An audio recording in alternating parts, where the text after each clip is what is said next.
What if Bella and Edward separated? Episode 3. Bella Pav. I was engaged, even following the aftermath of learning of Carlisle's diagnosis, and yet another tearful goodbye to Edward when he left to return to Maryland. I still couldn't seem to keep myself from smiling for long with that knowledge. As weeks passed, I kept waiting for the novelty of it all to wear off, but it never did. Each time I glanced down at the diamond ring gracing my left hand, I felt a shiver of excitement run through me and the corners of my mouth lift. It was real. I was going to marry Edward. By the end of that summer, he would be my husband, and we would never be apart again. While the family, as well as Alice and Jasper, were ecstatic, I decided to keep the news to myself otherwise, at least until after Carlisle's surgery and his subsequent recovery. The initial prognosis was good, with the belief of the doctors that they'd successfully removed the entire tumor, but we all still waited with bated breaths until we could know for sure. The day Edward told me about Carlisle's illness, I was terrified. I couldn't imagine the Cullen house without him, or getting married with the seat beside us empty or occupied by any other member of the family,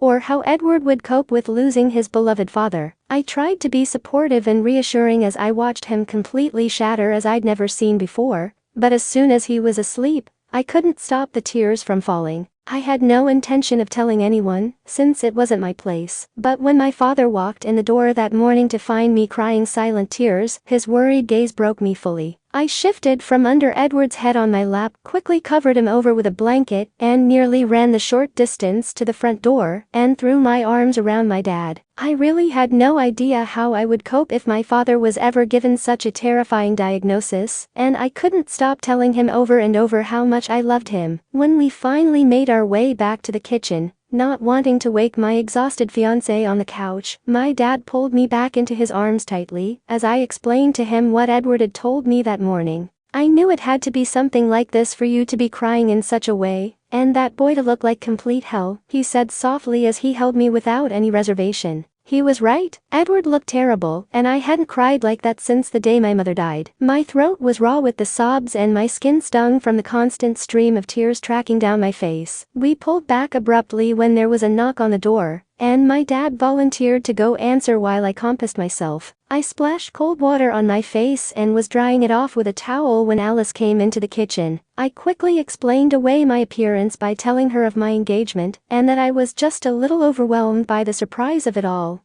at which she immediately wanted to wake Edward. I convinced her not to and pulled her into a conversation about the wedding and plans for the future, which thankfully gave him a few hours of sleep. I even found myself laughing a little with her at the sound of his snores echoing down the hall. My poor man must be completely exhausted, I thought to myself, trying to will away the anguish over the reason behind it. Since then Alice had been relentless, as well as Rose and Esme, in beginning the process of planning our wedding in August. I felt relieved to have my future mother-in-law involved, even if it was partially serving as a distraction for her through Carlisle's recovery, and it set Edward's mind at ease a little as well. We'd both been concerned that his mother would bury herself in worry, and never warm up to the idea of the two of us getting married at such a young age. Before I knew it, it was the end of April, and studying for my finals became mingled with the planning stages, and I once again found myself overwhelmed. "Bella, we really need to decide on a color for the bridesmaids' dresses," Rose said one night as we sat in the Cullens' kitchen, and I quickly looked up from my calculus book, with a confused expression. "Are you even paying a little bit of attention? This is your wedding, and it's only 4 months away now." "I know, sorry," I sighed, leaning back in the chair to stretch my stiff back, and brushing a few loose tendrils of hair from my face. "I just have to pass these finals, or else all this planning will be for nothing, since I'll be back in high school next year. And that's what this is for." A new voice sounded from behind me, and I looked up to find Angela's smiling face with a steaming cup of Starbucks coffee in her hand. "Emmett let me in." "You are a lifesaver," I said gratefully, taking the cup from her hand and immediately blowing over the top before taking a sip. "Thank you." Angela nodded and gave me a one-armed hug, and then turned to pass around the rest of the cups to the other 3 occupants of the table. Of everyone at school, she had been the only one who supported me completely, without any judgment or suspicions as to whether I was pregnant or not. It was the added comfort I needed to get me through the pre-wedding jitters. "So, what's on the agenda for tonight?" Alice and Rose sighed heavily with a look to me, and then Alice gazed back at Angela. "We're trying to get Bella to decide on colors, but she's only half here." I thought you decided on the red? Angela said in a questioning tone, her eyes shifting to me. I thought I had to, I replied, my attention turning back to my book. But that's so cliché. A red and white wedding? Alice said with a heavy sigh, and I lifted my eyes slightly to give her an annoyed look. I know. It's your wedding and we're lucky that you're allowing us to do as much as we are with it. I nodded as she mimicked my repeated statement over the past few months, and propped my head on my hand to resume studying again. But Bella, you only get married once. Don't you want it to be memorable? Alice added, leaning toward me slightly. It will be, Esme said with a soft smile, resting her hand over mine. And if Bella wants red, then red it is, Alice. And it will be beautiful. Thank you, Esme, I whispered softly to her, giving her fingers a gentle squeeze with mine to express my gratitude. Okay, wedding business aside for a minute, Angela started and I glanced up, furrowing my brow at the conspiratorial smirk she wore. We have a surprise for you. The mood of the table suddenly shifted to one of excitement as Angela rose and left the kitchen again. When she returned, she held a garment bag in her hand, and she laid it out over the chaos of the table. I stood to unzip it and my eyes widened at the contents. It was a short, black dress with satin and lace accents and a matching sheer shawl. I covered my face with my hands and shook my head. It was a prom dress. We all pitched in, since we knew you'd never do it on your own, Rose said with a chuckle. Is this really necessary? Can't I just skip out on prom? I'm already a social pariah for getting married at 17, but to add going to the prom stag on top of it? I groaned, my arms falling to my lap. Yes, it's absolutely necessary. You promised Edward you would go, and I've already bought your ticket, Angela replied firmly, but her smile never wavered. It will be nice to hang out with you for a night before you're whisked away into marital bliss. It'll be fun, I promise you. I tried to nod convincingly as my fingers traced over the soft fabric of the dress, but all at once, I was assaulted with an ache in my chest. It had been nearly 4 months since Edward left, and I had tried to keep myself upbeat and positive, not dwelling on the fact that I missed him with every fiber of my being. But it was glaringly present at that moment, knowing that the following week, he would still be on the other side of the country while I was expected to have fun at my prom. You'll look beautiful, Bella, and you will have a good time, Carlisle said softly when he entered the kitchen, coming to stand beside me and stroking my hair before pressing a kiss to my forehead. He still looked so tired and drawn, which I would admit worried me more than a little after all that time,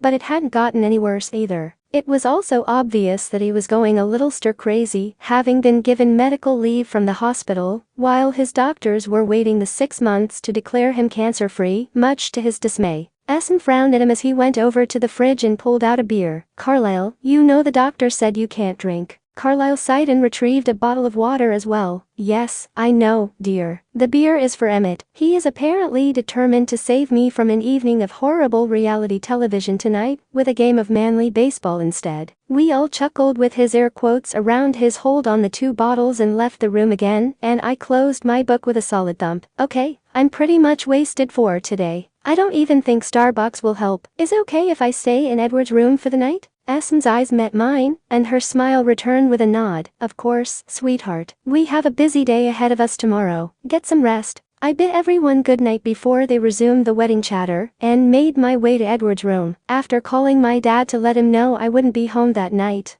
I changed into one of Edward's t-shirts and a pair of sweatpants and curled into his bed, surrounding myself with the soft covers and his scent that still lingered. After a moment, I reached for my phone on his bedside table and began to text him. You awake? I lay for what felt like an eternity, hoping for a reply. It was late, so I was almost expecting him to be asleep already, since it was 3 hours later there. So I jumped a little when my phone buzzed in my hand. Yup, just barely. You okay? Yeah. Is it okay if I call? My phone immediately rang after the text was sent, and I managed to smile at the sound of the soft music that played before answering. Hey, gorgeous. Baby, you never have to ask that, and you know it. You could call me at 3 in the morning and wake me from a dead sleep with all my snoring, and it would still be okay, he replied, and I laughed at the teasing over his snoring, his voice relaxing me. You sure everything's alright? Yeah, everything's fine. Just needed to decompress from all the studying and wedding planning tonight.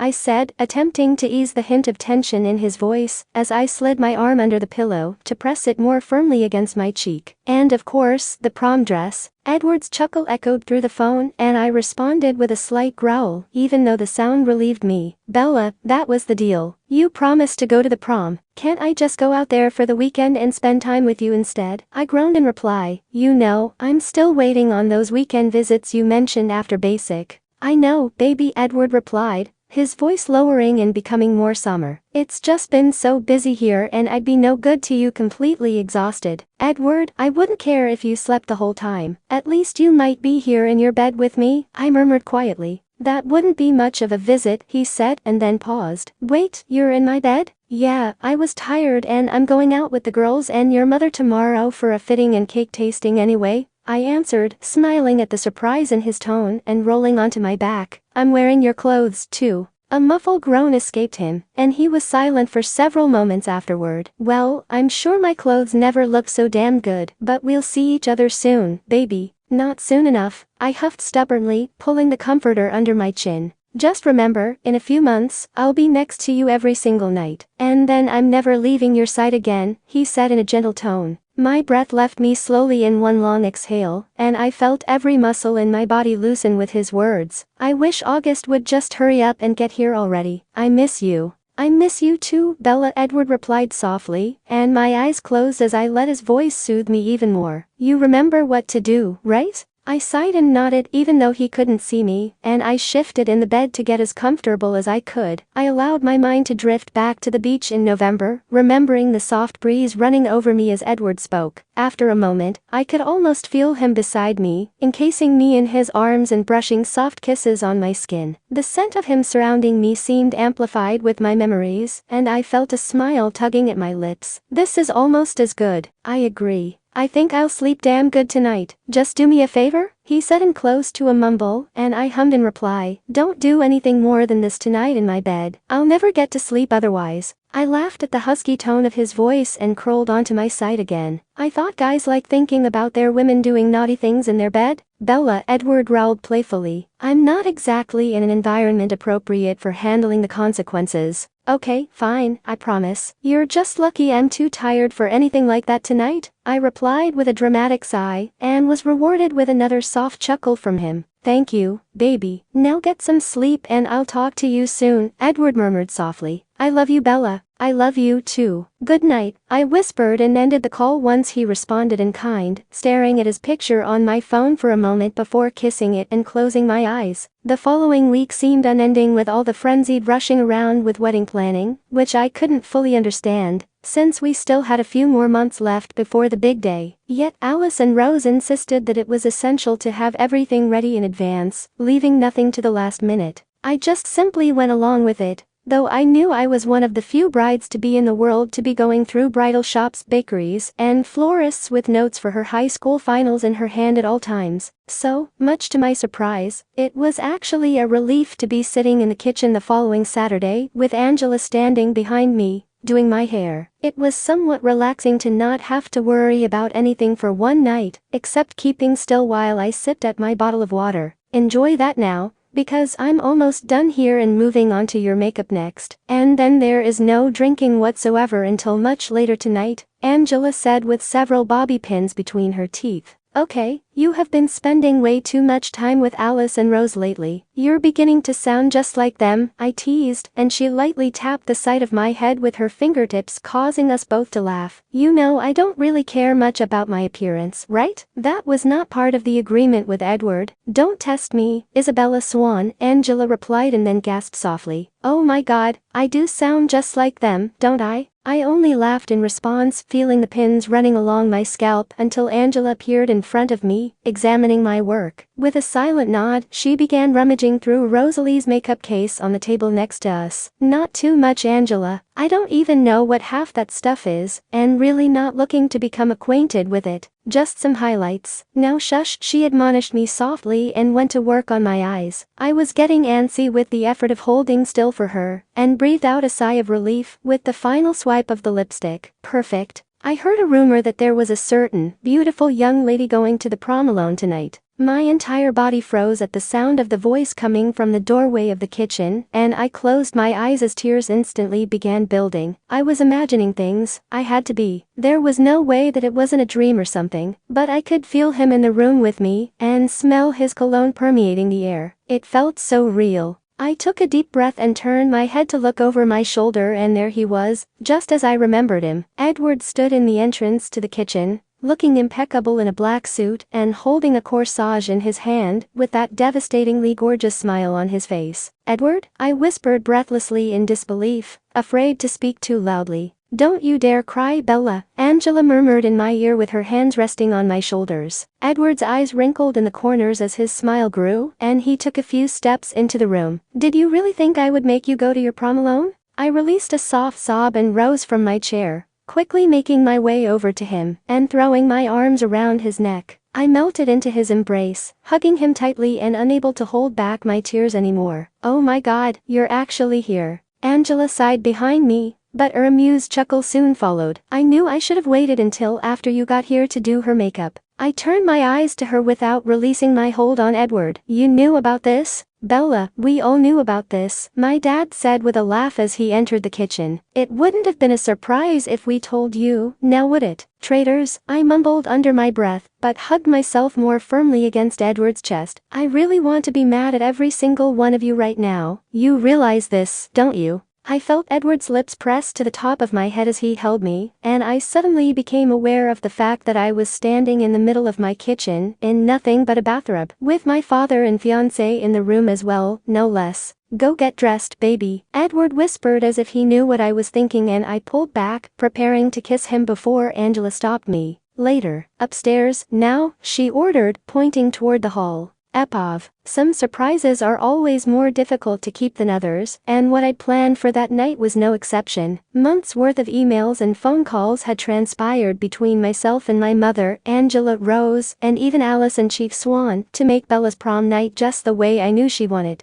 I'd been anxious all day after my plane landed that morning, wishing I could have gone directly to see Bella. It had been just over 4 months since I'd had to say another goodbye, and all I wanted was to feel her in my arms again. And hours might as well have been years as I waited for them to pass. Yet, once Chief Swan let me in the door that night and I made my way to the kitchen to announce my presence, the look on my beautiful Bella's face made that entire day worth it. Her smile and even the tears causing her eyes to glisten with excitement was priceless, and I was quickly rewarded with her embrace. My leg bounced in anticipation as I sat in the living room with her father, waiting for her to come back down. "Thank you for doing this, Edward. It means the world to her," he said in his characteristically soft voice. "I'll do anything to make her happy, Sir Charlie," I stammered at the end of my statement, causing his lips to twitch slightly at my continued struggle to call him by his first name. "I know you will, Edward, and that's why I trust you enough for this," he replied, holding out a plain, white envelope toward me. I felt my forehead crease as I reached out to take it from his hand, unfolding the sheet of paper inside. My breath left me quickly as I read the print at the top of the page. "Parental consent for marriage of minor child." Well, this is a night of surprises all around, I thought to myself as my eyes ran over his signature on the lines at the bottom.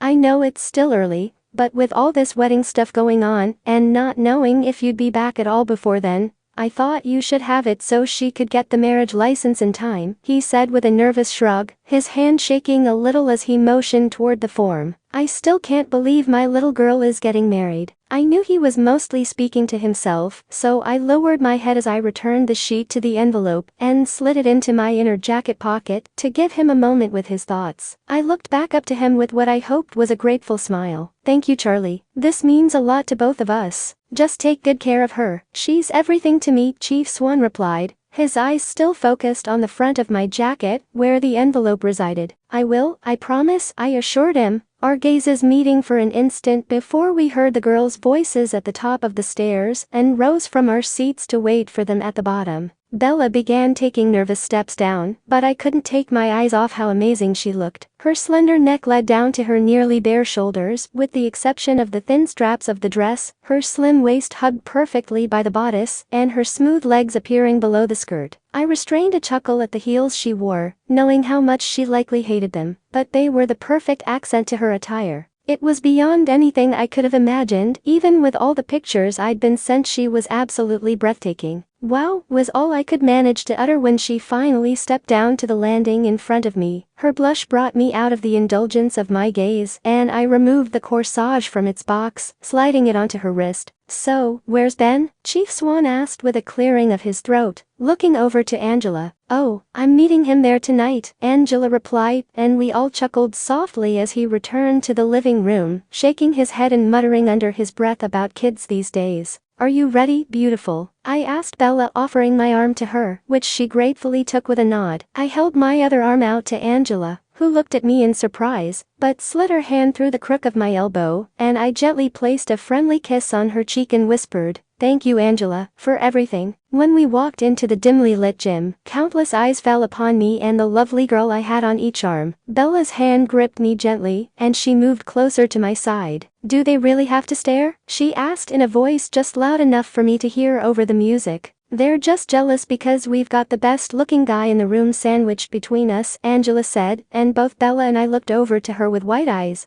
Definitely not the shy, soft-spoken Angela I remembered, that's for sure. I thought, "I heard that. Trying to steal my girlfriend away, Cullen." Ben's voice drew our attention back in front of us, and I tensed slightly until I saw his teasing grin. "Good to see you, man." I shook his outstretched hand until he finally turned his eyes to Angela. "Not a chance. I've got all I need right here." Bella rested her head against my shoulder as my now free hand came to cover hers on my arm. "And I don't share. Sorry, Ang." "Oh well, damn," Angela replied, sighing sarcastically, and then looked to Ben. "I guess you'll do for tonight." I watched them walk away laughing and slid my arm around Bella, pulling her closer. "Are you sure that's Angela?" "Trust me. I've been here the whole time, and I can barely believe it myself," Bella laughed as she hugged around my waist. "Any more than I can believe that you're here with me at prom." I smiled as we walked together toward the dance floor, reclaiming her hand in mine and twirling her under my arm before pulling her back against me. "You really do look amazing tonight."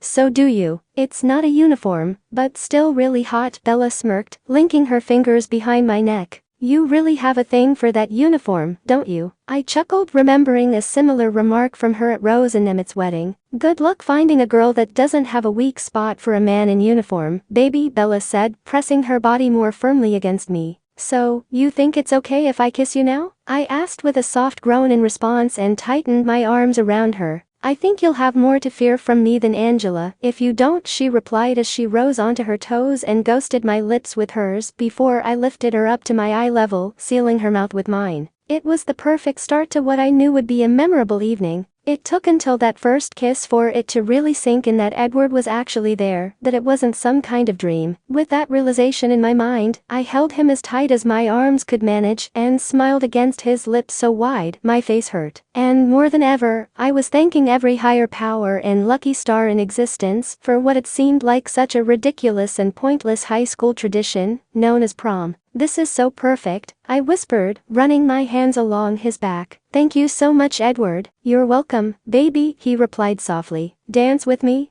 I sighed heavily, but couldn't keep the smile from my face. "I suppose I can do that, since you came all this way and all." Edward's arm wrapped snugly around my waist and I pressed close to his side, preventing even an inch of space between us. When we reached the edge of the dance floor, he pulled me against him and I slid my arms around his neck. "Pictures didn't do that dress justice. Looks so much better with you in it." "I can't believe you planned all this behind my back," I said, tightening my hold on him. "Sorry, I just couldn't resist seeing that look on your face. You're absolutely breathtaking when you're surprised." Edward smiled, brushing my lips gently with his. "Forgive me?" "Well, that all depends," I replied with a dramatic sigh, letting my head fall back. "On what?" My eyes returned to him and I grinned. "Do you have anything else planned for us tonight?" "You are a naughty, naughty girl, Miss Swan," Edward replied with a shake of his head, but his smile was unmistakable. "Well, you're marrying me, so you must not mind too much," I said, gazing up at him adoringly. "Can't say that I do," he answered with a serene smile, and held me closer. "And to answer your question, I do believe there happens to be a hotel room with our names on it for later this evening. Prom has suddenly lost a whole lot of its appeal."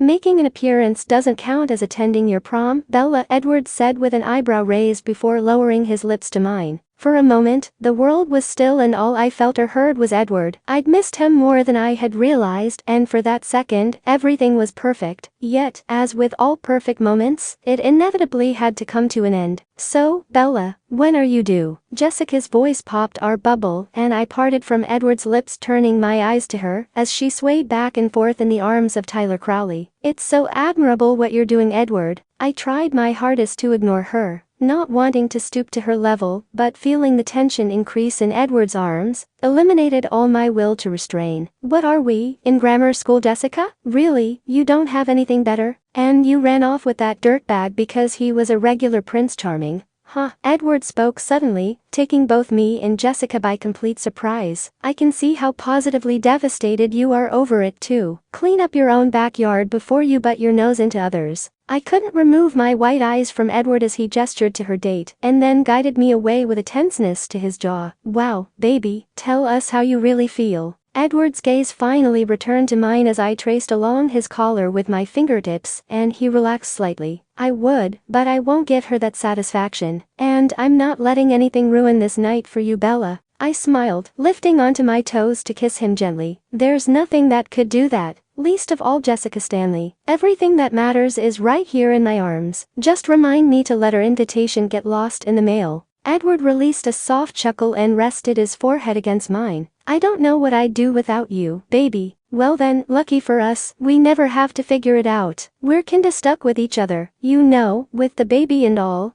I replied teasingly, and he was visibly trying not to smile. "That's not funny, Bella," he said, shaking his head. "Oh, I beg to differ. I'm very funny, and you know it," I replied in a feigned cocky tone. Edward's smile finally broke through, and he pulled me more firmly against him, swaying our bodies along with the slow, rhythmic beat of the music. No more words were spoken for an immeasurable amount of time, and we seemed to just simply enjoy each other's presence until the tempo changed, and we made our way to the table, joining Angela and Ben. "So, I'm waiting to hear it, Swan." "Thank you, Angela, for being a humongous pain in my ass and forcing me to come to prom," Angela said as we sat down, with a Cheshire grin on her face. "Come on, you know you want to." "More like gargantuan," I teased back, and she gasped in mock horror, causing me to laugh and lean over to kiss her cheek. "But yes, thank you, Angela. This is perfect." Prom had definitely exceeded my expectations, and I actually found myself having a lot of fun. Mike joined us with his date, and after a little while, it seemed as if I had never left. And we were back in the cafeteria together, making jokes about Jessica and her practical dry humping of Tyler on the dance floor all night, teasing the once shy Angela about her lack of inhibitions. But it was also amazing to see how Ben had brought her out of her shell. However, the man at my side was never far from my thoughts, and I could hardly wait to finally have him all to myself, alone. I kept thinking about that promised hotel room, and the knowledge that I would be falling asleep in his arms that night, and waking up in them as well the following morning. But when the time came to say goodnight and we walked out to his car, I tried to shake the inexplicable nervousness building up inside me. What was there to be nervous about? It wasn't as if it was the first time for us, and in a few months, he would be my husband, for heaven's sake. He would see me at my best and worst. So what was my problem? Wrapping my hand through his arm as he pulled out onto the road, I leaned over to rest my head on his shoulder. I gripped him tighter when I felt his lips press briefly to the top of my head, before turning his attention back to the road, and it suddenly became clear. It was something I hadn't allowed myself to think about all night. "How long do we have?" Edward drew in a slow breath, and I released a sigh. "Not long at all, apparently. My flight leaves at 10 tomorrow, but we don't have to think about that right now, baby. There's still plenty of time." 11 hours, I replied softly, mostly to myself, as I buried my face in his arm and pressed a kiss to his sleeve. "It's the last time we'll have to do this, Bella," he said reassuringly, but it seemed to have the opposite effect on me. "So, this is the last I'll see of you before August?" I asked sadly, my chest aching with the thought. My eyes remained closed, and I felt the car shift as he slowed and turned, before finally coming to a stop. He took my hand and slid his fingers between mine, bringing it to his lips, and brushing a kiss against my knuckles. "It's only 3 months, baby. We've endured worse. And I've already told you, once those rings are on, I'm never leaving your side again." I opened my eyes to look at him as his forehead rested against mine, taking in the sight of his long lashes fluttering against his skin and the determined set of his lips as he spoke. I lifted my free hand to stroke along his jaw, and I kissed him gently, and then nodded. Okay, we won't think about it, and just enjoy our night.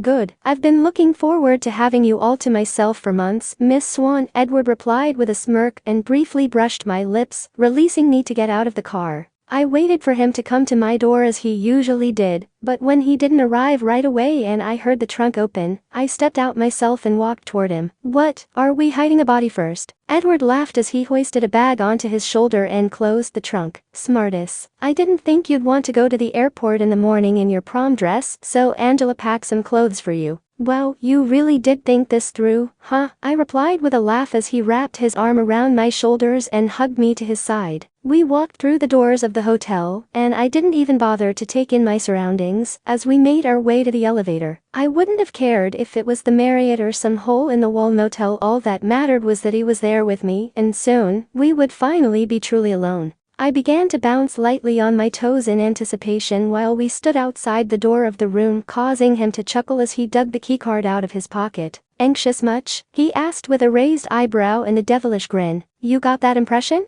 I retorted sarcastically and grabbed his arm as the door swung open, tugging him inside and crashing my lips to his. Edward's hands took hold of my hips before sliding around to cup my ass, and I could feel his already hardening length pressing against my abdomen. My fingers slid down his chest to pull at his loosened tie and slide it out from beneath his collar as I kicked off my heels. Yeah, it's pretty obvious. I moaned against his mouth as the zipper of my dress began to lower and the straps slid from my shoulders until a pile of satin and lace pulled at my feet. Well, you're not the only one who's been looking forward to this for months, Mr. Cullen. A playful growl escaped him as his hands gripped my waist, lifting me off the ground and tossing me to land near the center of the king-size bed. He made fast work of removing his jacket, shirt and pants before joining me on top of the covers, his body coming to rest over me. I've missed you so much, Bella. The soft, breathy sound of his voice brought me to open my eyes and look at him, even as his lips sealed over mine. There was an almost visible desperation in the creasing of his forehead, and my hands ran along the contoured muscles of his back, flexing and relaxing as he rolled his hips against me. He finally rose, lifting me with him to straddle his lap and unhook my strapless bra, tossing it to the floor.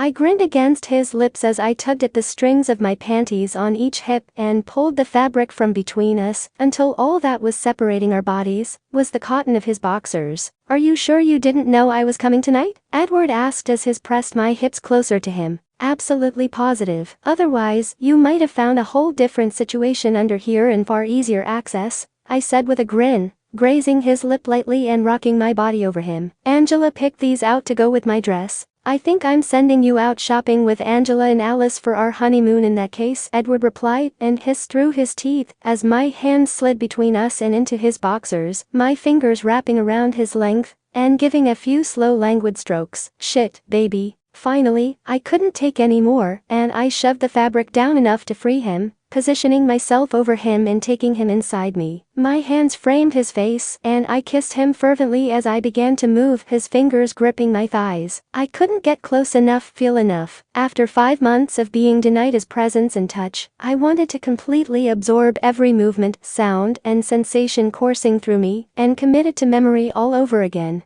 The way it felt each time he filled me, and how he massaged my skin and pulled my hips closer, my breasts pressing against him with each motion, and causing my body to ache even more for him. I love you. Edward opened his eyes to look at me as I pressed my forehead to his and panted in an attempt to catch my breath, sliding my arms around his shoulders. The heat and desire within them was intoxicating, but never extinguished the love and passion within them as well. I swallowed hard at the intensity within them as his right hand slid slowly up my spine and swept back the loose curls hanging down my neck, tilting his head and brushing his lips just below my ear. I love you too, Bella." Before I could take another breath, his arms gripped around me and flipped us over. My body trembled as his chest lowered onto mine, pinning me to the mattress and engulfing me in warmth. I moaned against his lips when they covered mine as he worked his boxers down his legs and kicked them free from his body. He re-entered me in one swift motion, and my lips parted from his, my neck arching back with a sharp gasp as his hips thrust frantically against me, and I dug my nails into his shoulders. Damn, it felt so good. His need and desperation mirrored mine, and each of his movements sent a tingling jolt to the pit of my stomach, where it trickled out in waves over my entire body. I hitched my leg up along his side and hooked my ankle around his hip, meeting his thrusts with my own. A deep guttural moan finally escaped me until I ran out of breath, and my eyes burned from pinching them closed as my orgasm claimed me.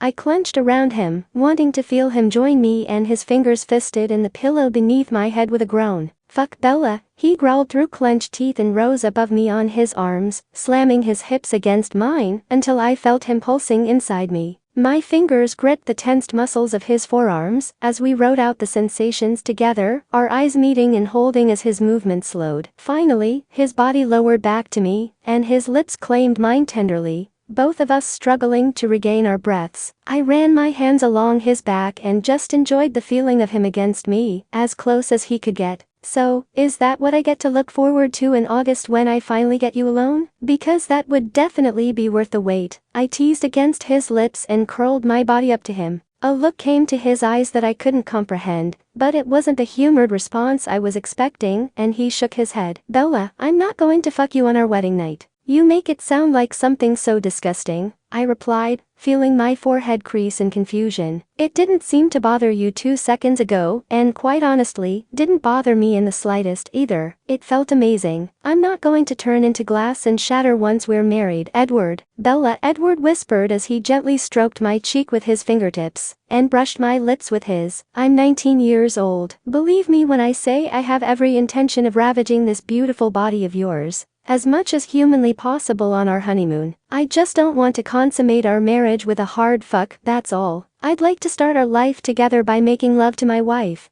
I traced my fingertips lightly along his arm, staring into his eyes as he spoke, and swallowing hard at his words. I nodded slowly as my eyes misted, and I felt the gentle tug at the corners of my lips. "You always know exactly what to say, even if you are completely old-fashioned. You know you like that about me, don't deny it," he said in a lighter tone, ghosting his lips over mine in a teasing kiss. "I love that about you," I corrected in a whisper, sliding my arms around his back and running my foot along his calf. "I wouldn't spend the rest of my life with anyone less than everything you are." Edward gazed at me for a moment in silence before lowering his lips to claim mine gently, his body pressing firmly to me, and I felt his arousal stirring between us again. My hips lifted to roll against him, and he groaned in response, his hand lowering to grip my thigh and hitch it along his side. "But all bets are off before the wedding," I said in a gravelly tone, my fingers running along his side and slipping between us to guide him back inside me. "Yes, ma'am," Edward replied with a grin, surging forward and causing another gasp to escape me as he filled me completely again. Waking up the next morning was difficult. Not only was I warm and comfortable in the arms of the man I loved, but the sooner I woke, the sooner I would have to face another goodbye, and that was the only thing that saddened me about his surprise of showing up for my prom.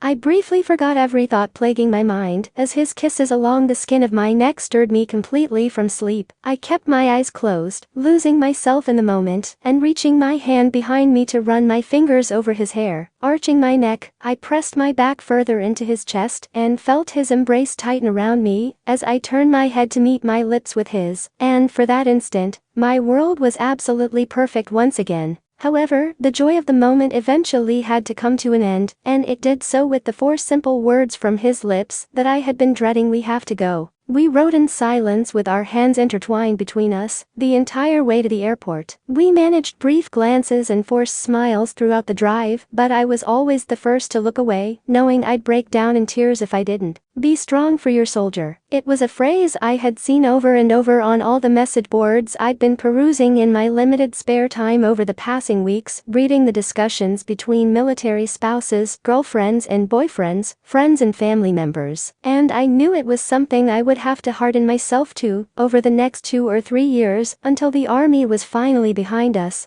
but nothing would ever make it easier. My grip on his hand tightened as he pulled up in front of the terminal, and my eyes turned to him when the car stopped. "You're not going to park so I can walk you in?" "No, I'm just going to go, baby. It would only prolong the inevitable and make it harder for both of us," Edward replied in a seemingly calm voice, and then leaned over to kiss me, and I felt the tension in his lips that I knew only came from him restraining emotion. "I love you. I love you too. But don't think you're getting away so quickly," I said, trying to maintain my composure as I looked at him and then reached for the door handle. We both stepped out of the car, and I waited on the walkway while he came around before I pulled him into my arms, something to get me through the next 3 months. I felt one of his hands at the small of my back, and there was restraint in his embrace, a need to fight the urge to take more. However, the moment I whispered his name, that hand fisted my t-shirt while his other ran up my back, causing tingles along my spine as his fingers spread wide and pressed me that much closer to him. And when his face buried into my hair at the crook of my neck, I understood what he'd been trying to do, and he was right.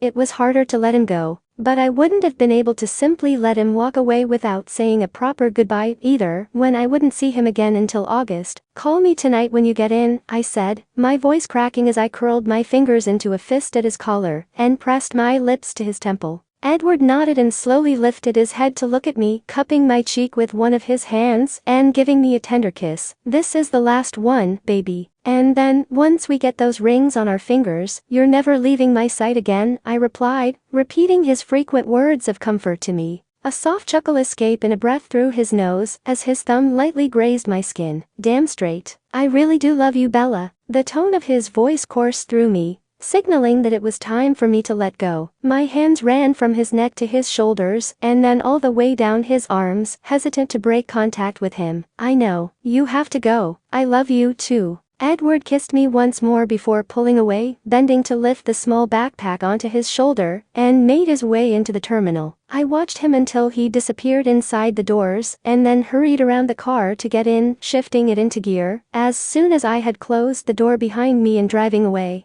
In a little over 3 months, it would all be over. 14 weeks to go, and I would be Mrs. Edward Cullen, and we would be together, always. And as of that moment, our wedding couldn't come soon enough. I blindly rummaged through my purse as I drove, finally grasping my phone and dialing Alice. "Hey, do you have any plans for this afternoon?" "Nothing that doesn't involve burp cloths and a rambunctious 6-month-old. Why?" Alice replied, and I could hear Sarah Lynn's loud babbling in the background. "Can you call Rosalie and Angela and meet me at the Cullens around 2? We have a wedding to finish planning," I said, my shoulders straightening with determination. Oh, has Brittazilla finally come out to play?" Alice asked with a teasing chuckle. "Yeah, I'm pretty sure she has." Where once time had seemed to drag on for an eternity, it began to race at full throttle the instant I watched Edward disappear into the terminal. I sat at the table in the Cullens' kitchen that afternoon, completely baffled by all that still needed to be done in order to have everything ready by August. I had no idea how I was going to keep up. However, my mind and heart were set I would never say another goodbye to him as I had that morning, or have to go months without the simple comforting feel of his arms around me, or endure thousands of miles between us ever again. And I knew that in 3 months' time, I would be his wife, and wherever he went, I would follow. When my finals were behind me at last, I thrust myself completely into the planning of our wedding. In place of my school notes, I began carrying a binder with me everywhere, growing thicker by the day, with receipts and details of everything that one day would entail, and I surprised myself immensely.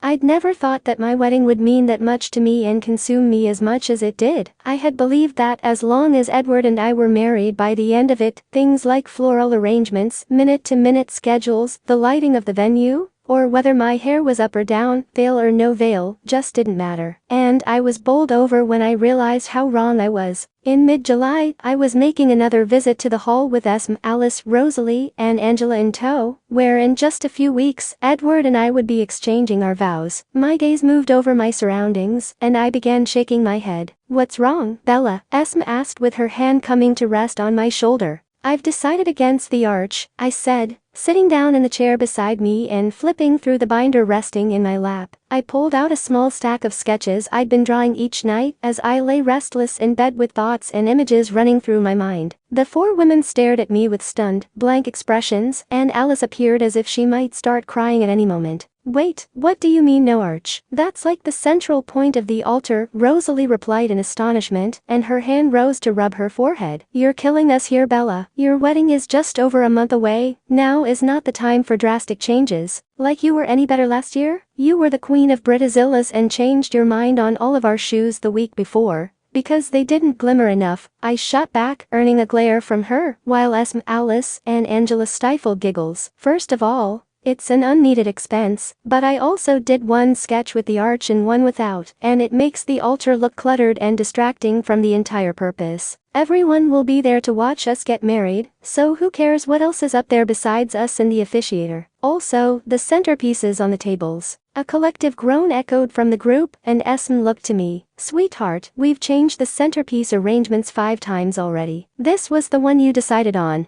But there was always something wrong with it, and I finally figured out why. They are too high. Look, I replied, standing up and walking over to one of the tables. In the center, there was a tall vase about the height of the objects in question, and I lowered into one of the chairs. They block the view of everything, and if you want to talk to someone across the table, you have to try looking around it. That's not the kind of atmosphere I want for my wedding, so I want something more like this. They all glanced down at yet another sketch I laid out on the table of a smaller, circular arrangement with decorative floral vines draping over the edges. Where do you come up with this stuff? Angela asked, shaking her head with a chuckle while tracing her fingers over the drawing. I think you're the only bride I've ever met who literally sketches out every aspect of her wedding. My hand rose to my hair, running my fingers through it. This is the only way to get it out of my head. It's probably the last thing for a while that we will have any control over in our lives, so this day needs to be perfect. I felt Esme's arm slide around my shoulders and give me a gentle, reassuring squeeze, and then I lifted my gaze to meet her eyes. It was something only the two of us could understand that Angela, Rose and Alice never would. For the next few years, the army would dictate a fair portion of our lives, and Esme had been in my shoes for over 25 years. It was just a sacrifice we were willing to make for the men we loved, but our weddings were something that didn't need to be compromised. Okay, I will take this to the florist while you 3 go and order the cake. You have decided on a flavor, right? Esme inquired, looking at me hopefully. My eyes went wide, and I slapped my hand to my forehead with a groan. Damn it, I keep meaning to ask Edward about that, and I never remember. I knew I was forgetting something. Bella, I don't think it will matter much to him. The groom's only real job is to show up on time, Rosalie said with her hands resting on my shoulders. He has to eat it, and he's not big on sweets aside from my cookies. I need to ask, I said hurriedly, digging my phone out of my pocket, and thanking heaven it was Saturday. I wouldn't have to contend with Edward's voicemail.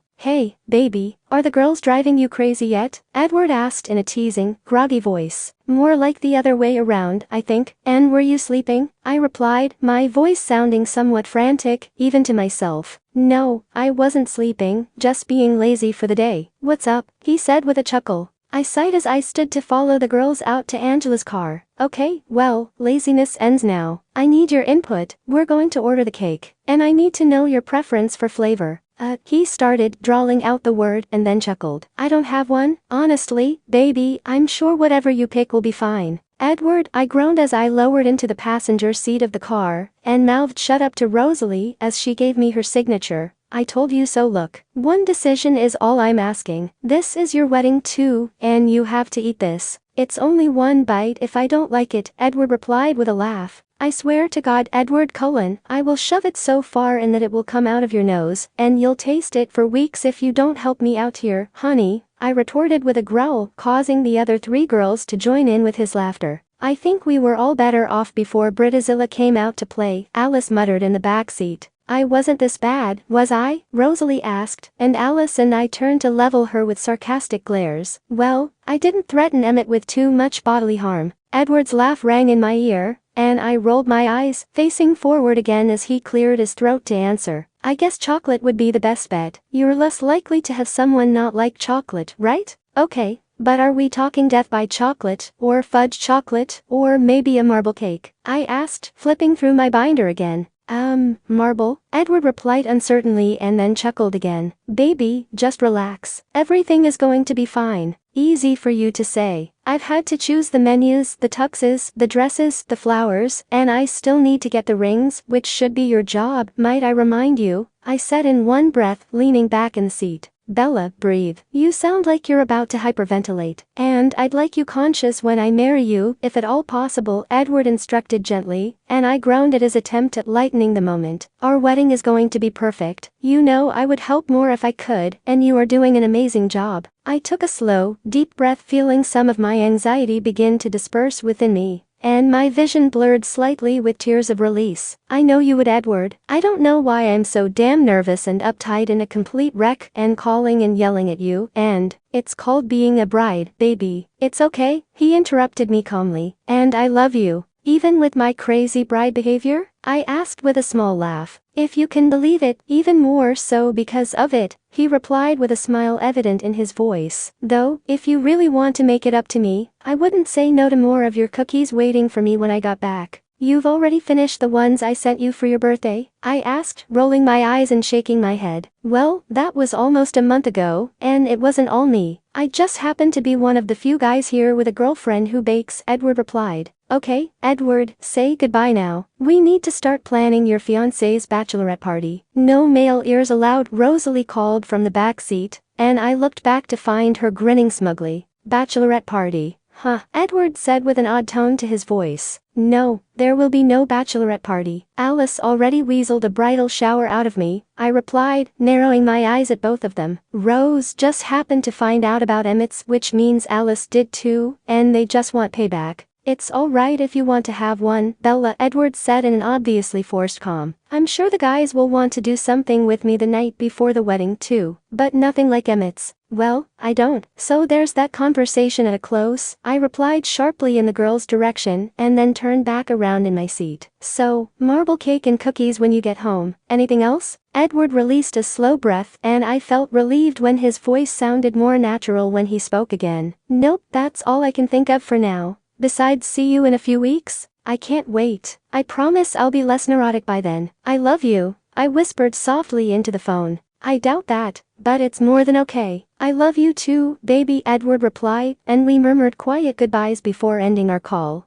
I leaned back into my seat again and closed my eyes, feeling much more relaxed than I had before I spoke to him. One more month, and he would be back in my arms. He would be mine forever, and our life together could really begin. 3 weeks later, I was sitting in the Cullens' massive living room, surrounded by gifts and a small gathering of friends and family. Most of the boxes I opened were relatively normal things like housewares and a beautiful quilt Esme had made for our new home. And then I got to the presents from Alice, Rose and Angela, and I began blushing furiously, especially with my future mother-in-law sitting right next to me. Each one was a different article of lingerie, some more racy than others, and I was suddenly regretting putting the squash on the bachelorette party, where gifts like that would have been more appropriate. I adamantly refused to read the cards aloud with messages like "Here's to a memorable honeymoon," and "Not that it will stay on for long," and I quickly shoved the boxes behind the other gifts, not daring to even glance over at Esme, or worse, Edward's 72-year-old grandmother, who'd flown out to stay with the Cullens to witness the wedding of the second of her grandsons in a year. Sweetheart, don't worry. Even my mother knows what goes on during a honeymoon, and for many years after in the marital bedroom, Esme whispered softly and even chuckled as I buried my face in my hands. Thankfully, I was spared of any further embarrassment throughout the day. As discussion moved toward the details of the wedding that was exactly 2 weeks away, I was still excited, but it was also combined with the nervousness of the prospect of actually being married. Would I be a good wife for Edward? Would we stay as happy as we were at that moment once 5 years had passed, or 10, or 40? Would I be a good mother to our children if we decided to have them somewhere down the road? Would he always love me? That evening, after most of the guests had left, I sat in the kitchen with Esme, Rosalie, and Grandma Platt, sipping my tea silently as they continued to chatter around me. I barely noticed when their voices had fallen silent until I felt Esme's hand rest on my arm, and I looked up at her. You're very quiet tonight, Bella. Is everything okay? She asked gently with concern in her eyes. Yeah, I'm just tired. Long day, I said, nodding my head and forcing a small smile. And a little nervous, I guess. We all get a little case of the nerves before we get married, Bella. No matter how much we love the man that will be waiting at the end of that aisle for us, every one of us goes through it, Esme said in a soothing voice, taking hold of my hand. Have you forgotten how crazy I was even the night before my wedding? And then you practically had to take my hand and drag me to the aisle. And I love Emmett more than anything," Rosalie added with a laugh, shaking her head at the memory. "For weeks before I married Grandpa Platt, I was a tangle of nerve like you wouldn't believe. I was just a touch older than you are now at the time, and he and I had only known each other for a matter of months. My mother and father wanted me to marry well, and he was quite a catch," Grandma Platt said with a twinkle in her eyes, long-distant memories swimming within them. "But I tell you, I don't think I could have chosen anyone better for me.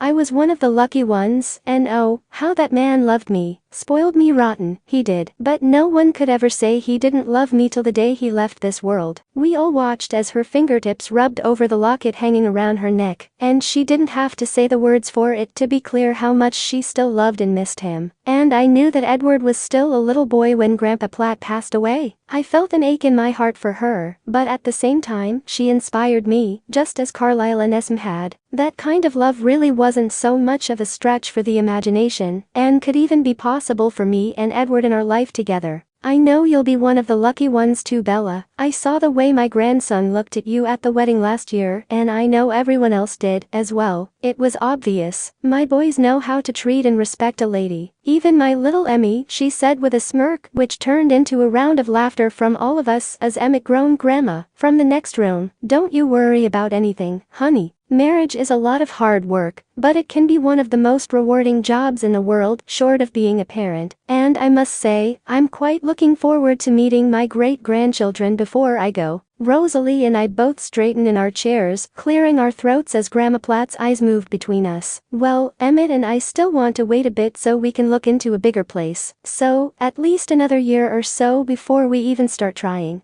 I shifted a little in my seat, tucking my hair behind my ear nervously as all gazes had settled on me. "We're not really thinking that far ahead into the future either. I mean, we're still pretty young and probably not going to consider anything like that until Edward is out of the army and we can settle somewhere permanently. Oh well, there's still plenty of fun to be had in the meantime," Grandma Platt said with a wink over her teacup. "Mother," Esme gasped, apparently just as stunned by the statement from her proper, Bostonian mother, as the rest of us were. "Esme, dear, don't act so surprised. You said yourself that I'm no stranger to the knowledge of what happens between a man and a woman in the marriage bed," Grandma Platt said with a sigh, setting down her cup in the saucer. "And this is nothing compared to the talk I gave you before your wedding to Carlisle. And please, let us not revisit that. You nearly ended up without any grandchildren at all with how traumatized you left me," Esme replied, her shoulder visibly shuddering as she spoke. "But it definitely broke the uneasiness of the table. So, how about we change the subject, right now? I think I'm going to head home. I promised Edward I'd call before I went to sleep, and I'm halfway there already," I said as I stood, giving Rosalie and Esme a quick hug goodbye, before moving over to Edward's grandmother. "It was very nice to see you again.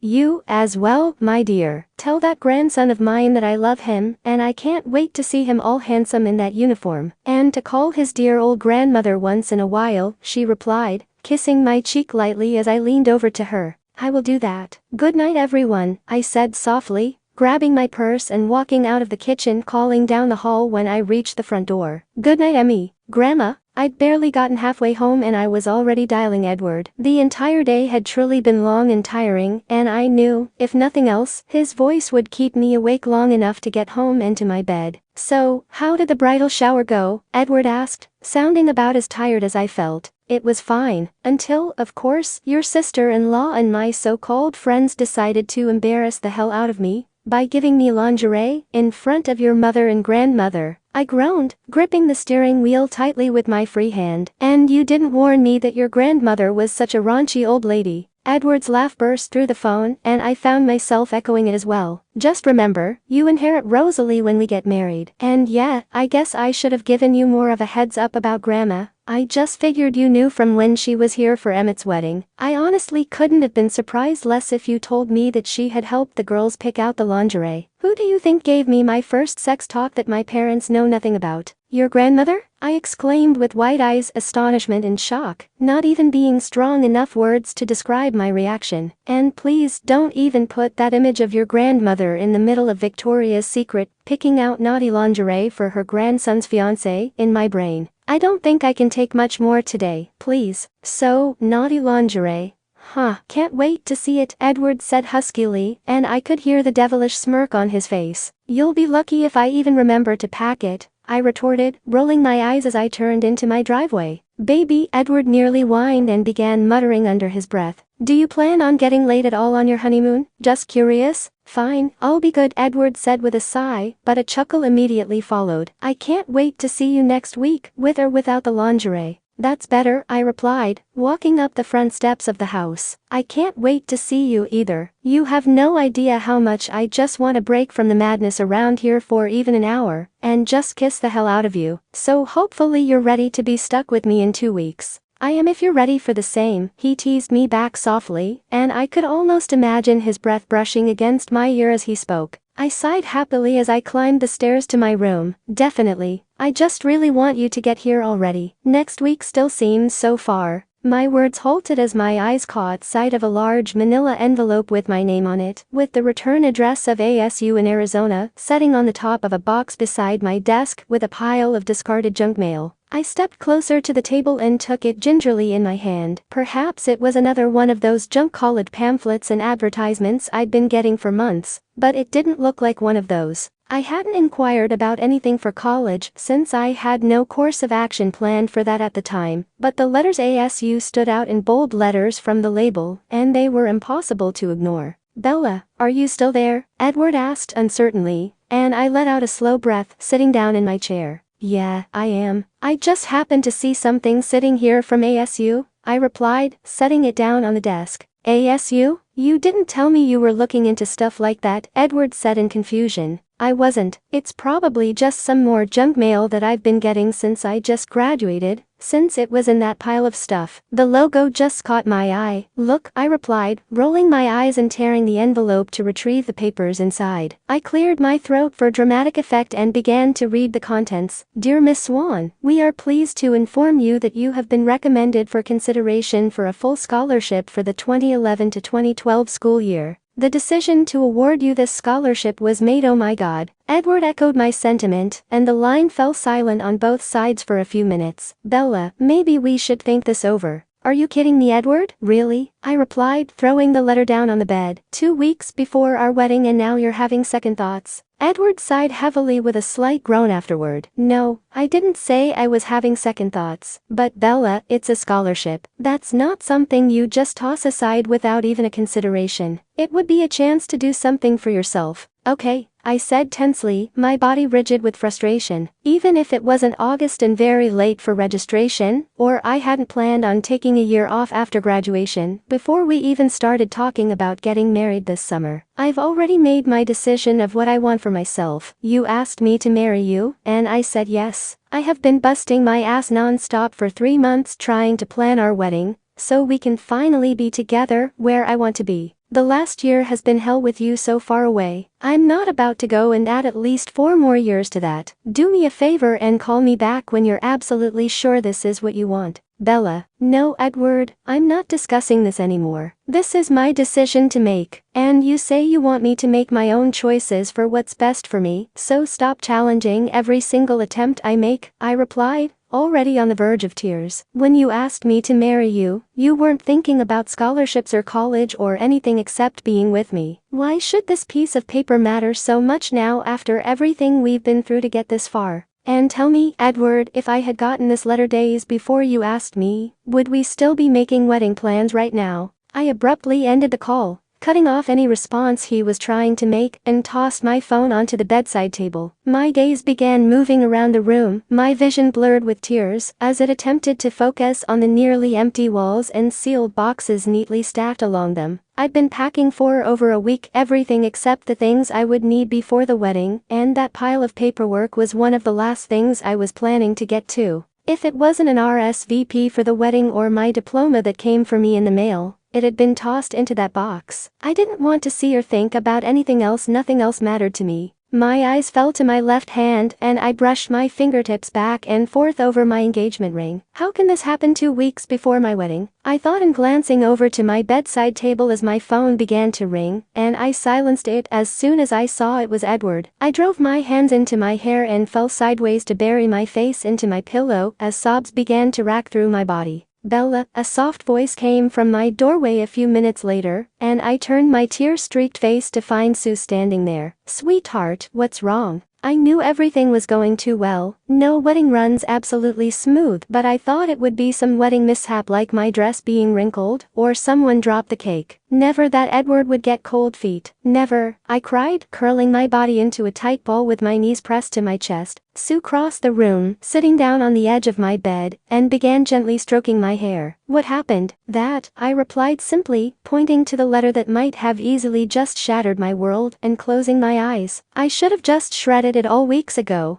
I felt her touch leave me and heard the crinkling of paper as she took the letter into her hand. A soft gasp escaped her, and I turned my head back into my pillow. Oh my goodness, Bella, this is a big deal. No, it isn't, not to me. I don't want this, I replied, curling my fist around my pillowcase. I would be miserable, Sue. I didn't want this before. I want Edward to be with him, but I'm beginning to wonder if he really wants me the way he says he does. Bella, he loves you. I'm sure he just wants what's best for you, Sue tried to say comfortingly, but I rolled onto my back to look up at her to see the same conflict in her eyes that I felt in my heart. What about what I want? I wanted to do the accelerated program for school, so I could graduate early and be with him sooner, and he got angry with me. I didn't want to go to the prom, and even though I don't regret going because I got to see him, it wasn't my choice. I want to get married, not go to college, and he's trying to talk me out of it. Any decision I try to make, he challenges. And what about what's best for us as a couple? If he thinks that's being apart longer, why is he even with me? I ranted, my sobs increasing with each statement. Sue moved closer to me and took me in her arms, allowing me to cry it out a little longer before speaking again. I really don't believe that it has anything to do with wanting to be with you or not, Bella. He took the chance of asking your father for his 17-year-old daughter's hand, knowing very well that Charlie could have refused, since you were still so young. He asked you to marry him so that he could be with you and have you with him wherever he went. That doesn't sound to me like a young man who wants to be away from you longer. I sincerely think that he just doesn't want you to regret anything you've given up to be with him, years down the road. I hugged myself against her, absorbing the comfort she was providing. Edward had said pretty much the exact words to me many times. In fact, that was exactly why I'd ended up agreeing to attend my prom. I just couldn't see how I could ever regret a decision that would bring us closer, and sooner, at that. If I'd never met or fallen in love with Edward, I could admit that I might have been tempted by an offer like that for ASU.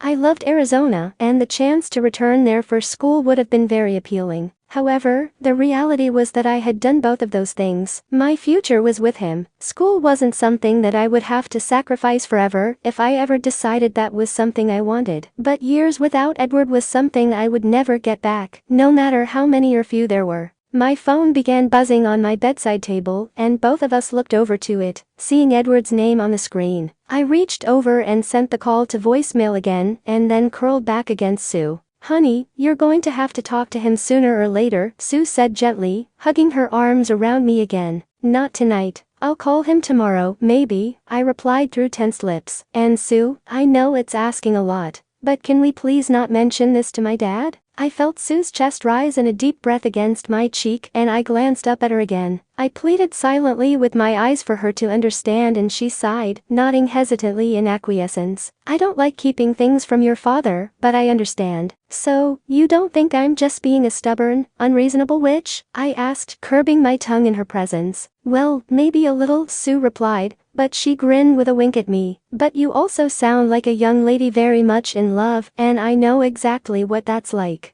I smiled and nuzzled back into her side, closing my eyes again. I'm really glad my dad met you, Sue. Thank you. So am I, Bella. And you're welcome, Sue whispered softly and held me until I finally fell asleep there in her arms. The next morning, I woke and looked to my clock, noticing that it was nearly 10. I sat up abruptly and shoved the blankets off that had been tucked around me at some point in the night. The red flashing light of my phone caught my peripheral vision, and I scrubbed my hands over my face. I knew that it was more than likely a message from Edward, and I wasn't sure I was really ready to deal with it all just yet. Instead, I rose and made my way to the bathroom, showering and preparing for my lunch with Grandma Platt and Rosalie that I was almost dreading, which only served to drive my need to resolve things with Edward sooner than later. I wasn't sure how I could face them with the way I was feeling at that moment, and as I looked after a night of crying. Once I dressed, I returned to my room and grabbed my phone from the table's surface, quickly checking my messages. There was no voicemail from his call. So it was obvious he knew that I was avoiding him, but there were text messages. Please answer Bella. Talk to me.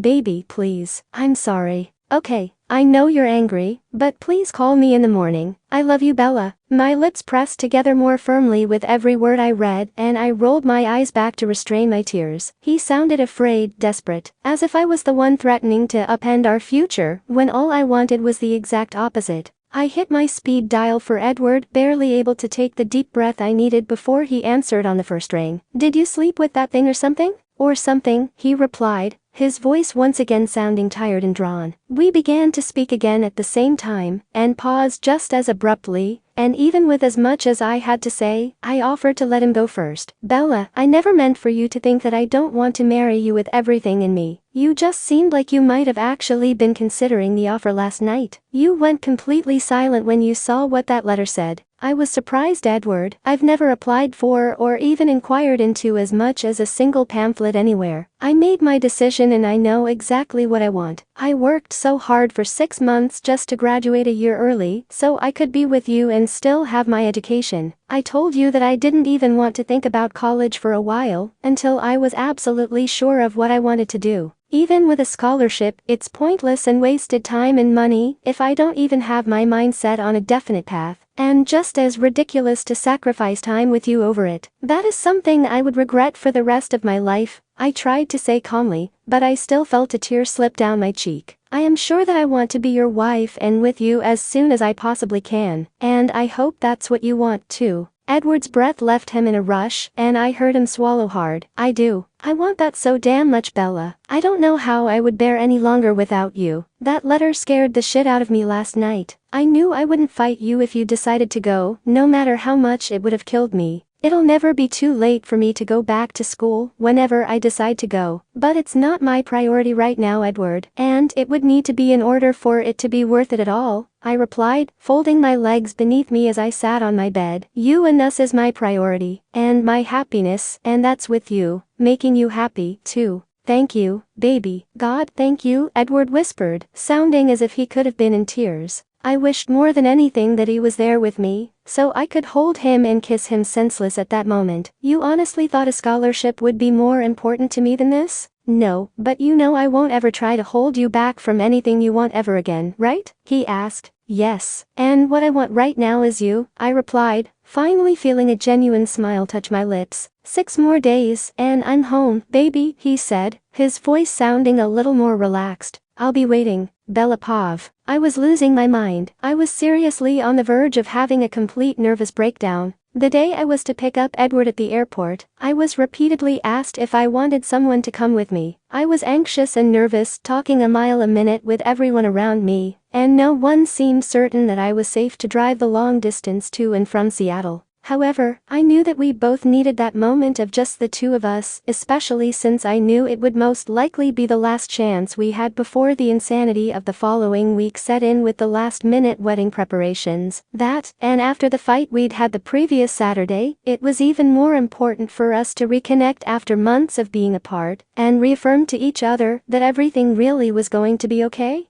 I crossed my arms in front of me as I stood at baggage claim, spinning my engagement ring around my finger with my thumb and bouncing lightly on my toes while my gaze searched frantically for him. The instant he appeared, my eyes began to tear as he hurried his steps toward me and swept me into his arms, hugging me tightly. I held onto him with every ounce of my strength, burying my face in his shoulder and soaking him in. My anxiety slowly began dwindling with his firm embrace, and diminished completely when he pulled back enough to claim my lips in a sound kiss. It was everything we both needed. We would be just fine. I wish I could stay here with you all day and do nothing but that. I panted breathlessly as we parted and our foreheads rested together. But we do need to grab your bags and go. You get to spend the afternoon with the guys while they get their tuxes fitted, and I have a million errands to run before I can even pick up my shoes and veil. Edward whimpered jokingly and tightened his arms around my waist. Not even 5 more minutes. I wish, baby, but we're running on a ticking clock, I whispered, tracing my fingers along the back of his neck. 1 more of these, then, he murmured, and I didn't have a chance to respond before his lips descended on mine again. His hands slid down to just below my waist, pulling me closer, and I tightly grabbed his collar in response. Damn, I'd missed him so much. We've really got to go, Edward, I mumbled regretfully against his lips after a moment before we got too carried away right there in the middle of the airport. Edward sighed and pressed his lips to my forehead, slowly loosening his hold on me. Thank God for the honeymoon, that's all I'm going to say. I chuckled and playfully swatted his shoulder, even though I couldn't deny I'd been thinking the very same thing. He took my hand and slid his fingers between mine, continuing to press kisses to my hair as we waited for his bags. We finally made our way out of the airport and to his car, and his brow rose as he glanced inside. Well, I used to have a back seat. I rolled my eyes and gestured for him to get in, trying myself to ignore the stack of boxes piled on the seat as I settled into the driver's side. This is nothing compared to my car back at home. I left enough room for your bags, and that's just a small hint of everything I need to do today. I'm putting some of my stuff into storage that I won't need anytime soon. I've got some things to drop off with your mother. The list goes on and on. We could trade. I'll go sip a Starbucks coffee and watch a bunch of guys get poked and prodded with pins, no problem. Edward laughed as I bat my eyes at him teasingly, while I pulled my seatbelt on and shook his head. No, thank you, baby. I'd be sure to mess something up, but I will take a Starbucks. Edward, you never drink coffee anymore, I said, shocked for a moment. Emmett and Jasper, all afternoon. Need I say more? He replied, raising a single eyebrow at me. I laughed and nodded. Yeah, that's at least a 4-shot experience. Espresso coming up. After what had to be the briefest trip from Seattle to Forks in history, my earlier predictions came to fruition. Edward and I had struggled for so much as 5 minutes at a time completely alone. With everything that still needed to be done before our wedding the following week, someone always seemed to need one or both of us for something. And at the end of each day, we were both so completely exhausted, we were lucky if we barely shared a brief kiss, at most, before I went back to my house, and he went to his. So by the time the eve of our wedding arrived, the idea of not seeing him at all that night and having to wait until I was walking down the aisle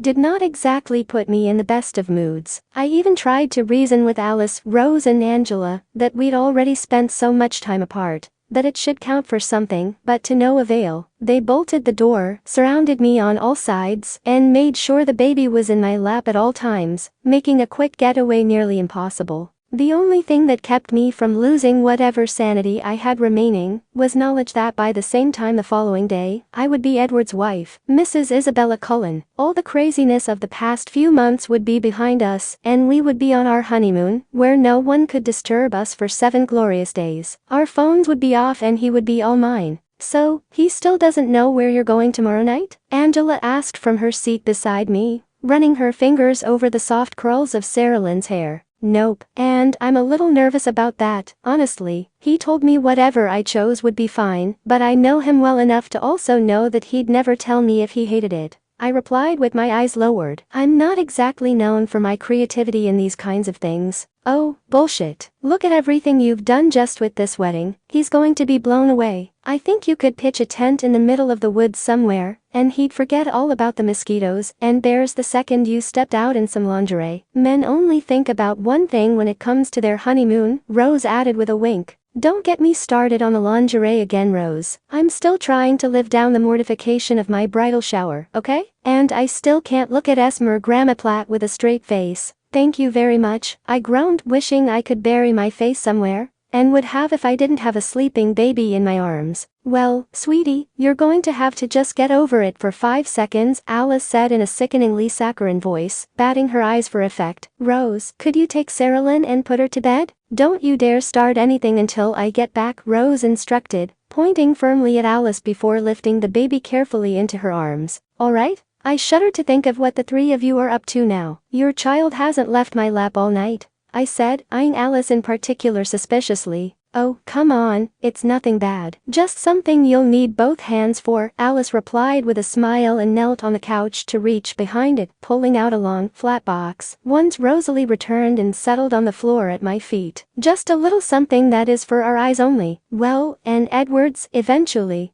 I nervously tugged at the red satin ribbon to loosen the bow and let it fall to the sides of the box, lifting the top to look inside. Neatly laid within was a tasteful and beautiful white bra and panties set, intricately decorated with lace and tiny pearls, and a matching garter with a blue ribbon running through it. Oh my god, you guys, this is gorgeous. Really? You don't hate it? Rosalie asked with an eyebrow raised in surprise. I shook my head slowly and ran my fingers over the fabric. Surprising? I know, since I usually hate this stuff and was just bitching about it. But I love it. I hadn't even thought about a garter before this either. How did I forget that? Because we let you, Angela said with a shameless shrug and a smile. We knew you'd most likely avoid any possibility of having to show anything beneath your skirt, so we used it to our advantage. Plus it's new and blue. You're right, but thank you so much. And now, I can let the embarrassment set in, because Edward will see me in this, I replied, feeling my skin heat and pressing my palm to my forehead. Oh honey, he's seen you in worse, and a lot less, Rosalie said, chuckling and smirking at me. That makes me feel so much better, Rose. Thanks, I retorted sarcastically, but even I couldn't help but laugh. Well, he's marrying you, so obviously, nothing he's seen has been that bad, Alice teased, nudging my arm with her elbow. At least you don't have to worry about getting married someday with rolls of baby fat still lingering around. Rose, Angela and I looked over at her with matching glares, running our gazes over her in annoyance. Oh yes, you're a regular whale, Alice. I don't know how Jasper can bear the sight of you, Rose shot back sarcastically and rolled her eyes. I'll be lucky if I'm not carrying around a miniature sumo wrestler when the time comes. Our kid will probably have no chance of not being long and lanky when it's our turn, I added, shaking my head. I'm never having kids, Angela said, and our eyes all shifted over to her. I love kids, don't get me wrong, but I'm more of the aunt type than a mother. Play with them, dote on and spoil them, and then send them home. Besides, I want to travel after graduation, so that really wouldn't be the right kind of situation to bring a child into anyway. Well, you never cease to surprise me, Angela, I laughed, linking my arm with hers and leaning my head on her shoulder.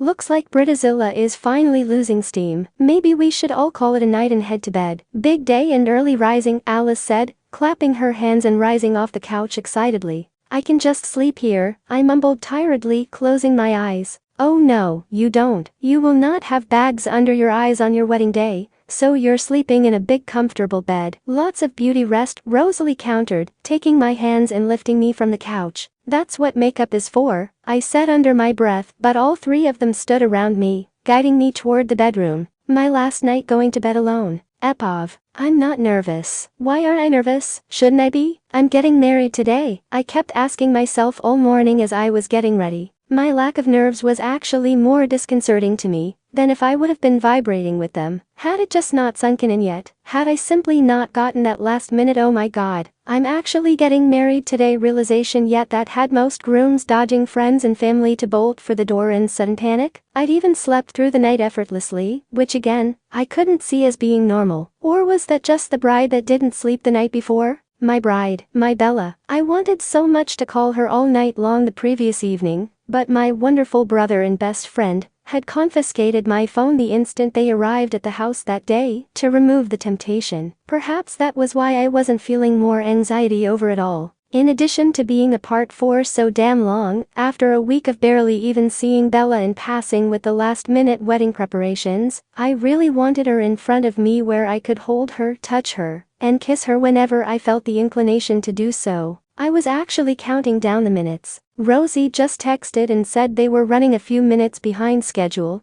but should still be here in plenty of time, Emmett said, staring down at his phone and furiously punching his fingers over the screen as he stood with me at the altar. Will you put that thing away? I swear, the worst thing Rose ever got you was an iPhone. You're like a big kid, I muttered under my breath, grabbing the device and shoving it into his pocket. I'm sure that's driving Bella crazy. She hates being late for anything. How is she doing? Did Rose say? Well, if you weren't so busy being grumpy, I could have finished asking her. But as it is, he trailed off and shrugged, and from the look on his face, he knew he was getting under my skin. Fine, just put it away right after. You're not going to be texting or playing games through the ceremony, I relented, tugging at the end of my uniform jacket to pointlessly straighten it. Yes, Dad, Emmett joked and retrieved it from his pocket again, finishing the text and waiting for the chime that signaled the response. She said she's fine, no cold feet, and says she loves you. Oh, how sweet. I clenched my fists to restrain from hitting him as he dabbed at an imaginary tear with his knuckle. Emmy, leave your brother alone. It's his wedding day, our grandmother cut in, taking my arm with her hand, and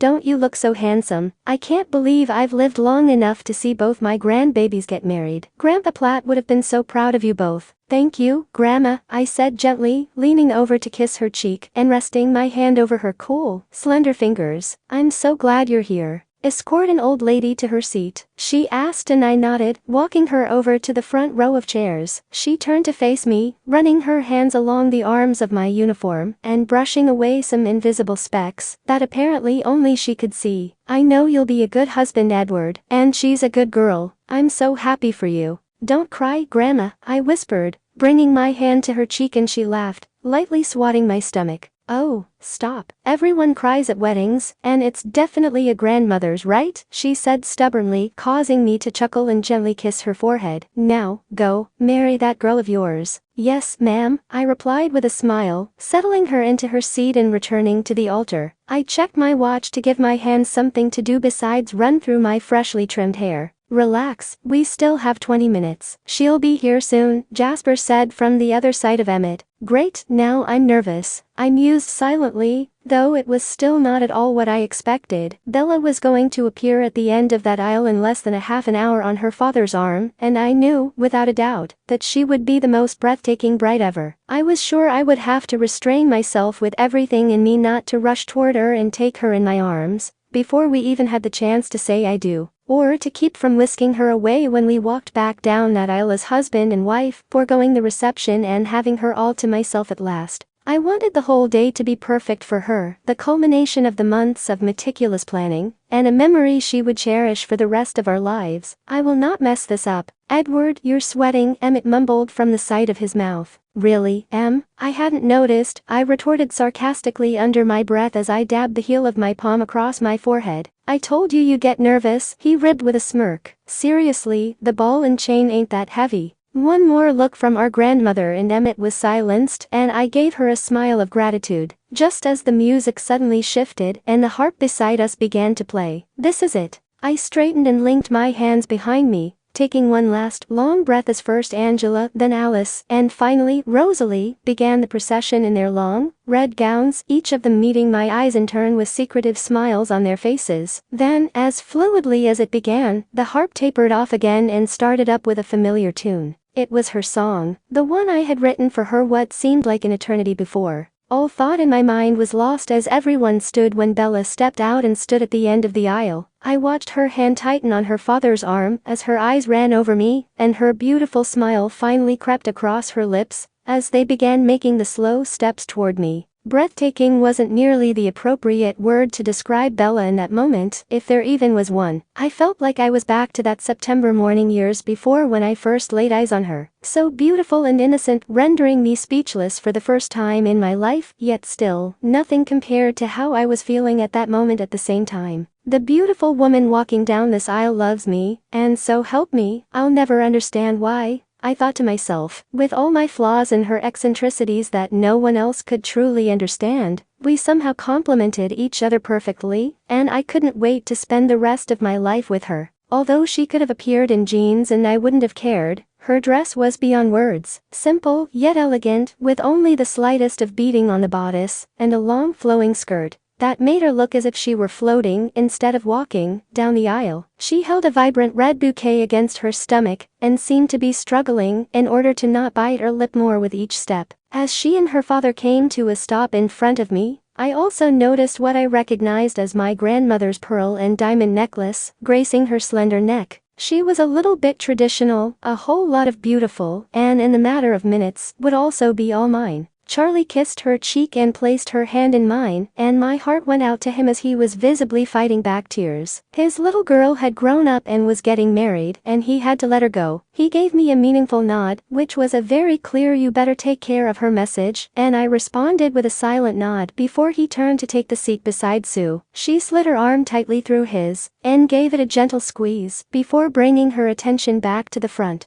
"God, you look amazing," I whispered as I turned back to my beautiful bride, wanting so much to just lean over and kiss her. "Ditto," she replied with a gentle squeeze of my hand, telling me without words that she was thinking exactly the same thing. Before we faced the officiator to begin, I listened to every word he spoke, but never took my eyes off Bella. How could I? She was captivating. One long, curled tendril of her hair fell over her shoulder, and I fought the urge to brush it back with my hand. I was so glad she left most of it down, just as I liked it. As I vowed to love, honor, cherish and comfort her for as long as I lived, her deep brown eyes held mine, and then she repeated the same words back to me. My heart was racing with anticipation as first I slid white gold band onto her finger, and she placed a matching one on mine, just waiting for the moment I could finally kiss my wife for the first time. The words finally came. We were husband and wife, and we murmured quiet "I love yous" before we met in the middle to seal our union with a soft, gentle, yet still passion-filled kiss. She tugged me closer by the lapel of my jacket, and I hummed against her, our lips melting together more firmly. I was hers and she was mine, and nothing would ever come between us again. When we started to run behind schedule that morning because my hair just wasn't curling right, according to Rose, was when the first sign of the real jitters began to claim me. I was going to be late to my own wedding, and if it wasn't for the fact that Alice, Rose, and Angela would have each taken turns smacking me senseless for smudging my makeup, I would have cried my eyes out. My dad was no help when he met me at the car, extending his hand to help me out with misted eyes. I couldn't remember a time in my life that I'd ever seen him in a tuxedo, having worn a plain suit to Emmett and Rose's wedding the year before,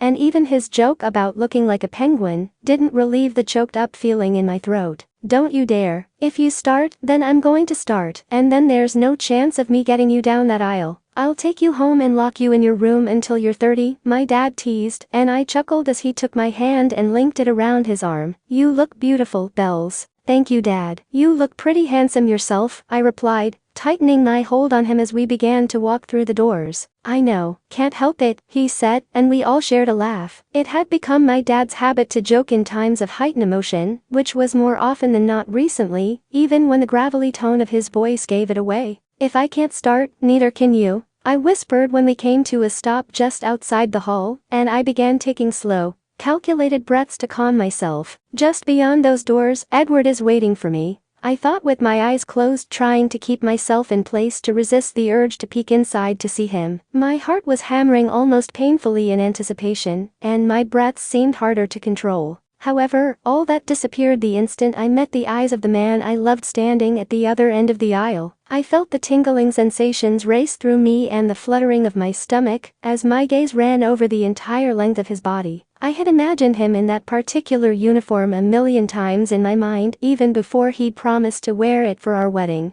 But at that moment only two words came to mind: "God damn." I could barely speak even as he whispered how amazing I looked. But nervousness was the last thing I was feeling. I was excited, anxious for the incredible man beside me to officially become my husband, and our life together to finally begin. Once vows and rings were exchanged and I was declared his wife, I didn't hesitate for a second after whispering a returned "I love you" to him. Before I met my lips with his, I remained conscious enough of our surroundings that I didn't kiss him nearly as fiercely as I really wanted to. We had the rest of our lives for that without the watchful eyes of our family and friends, but it didn't stop me from trying to pull him closer and make the moment last as long as I possibly could. Nothing and no one would ever take him away again. He was all mine and I belonged to him just as fully. When we parted and were introduced as Mr. and Mrs. Edward Cullen, my smile stretched across my face, and I felt a little silly at the girlish giggle that escaped me as his arm slid around me, pulling me gently to his side. Our eyes met once before we started back down the aisle, and I looked around the standing and applauding crowd. My father visibly cleared his throat when our gazes met,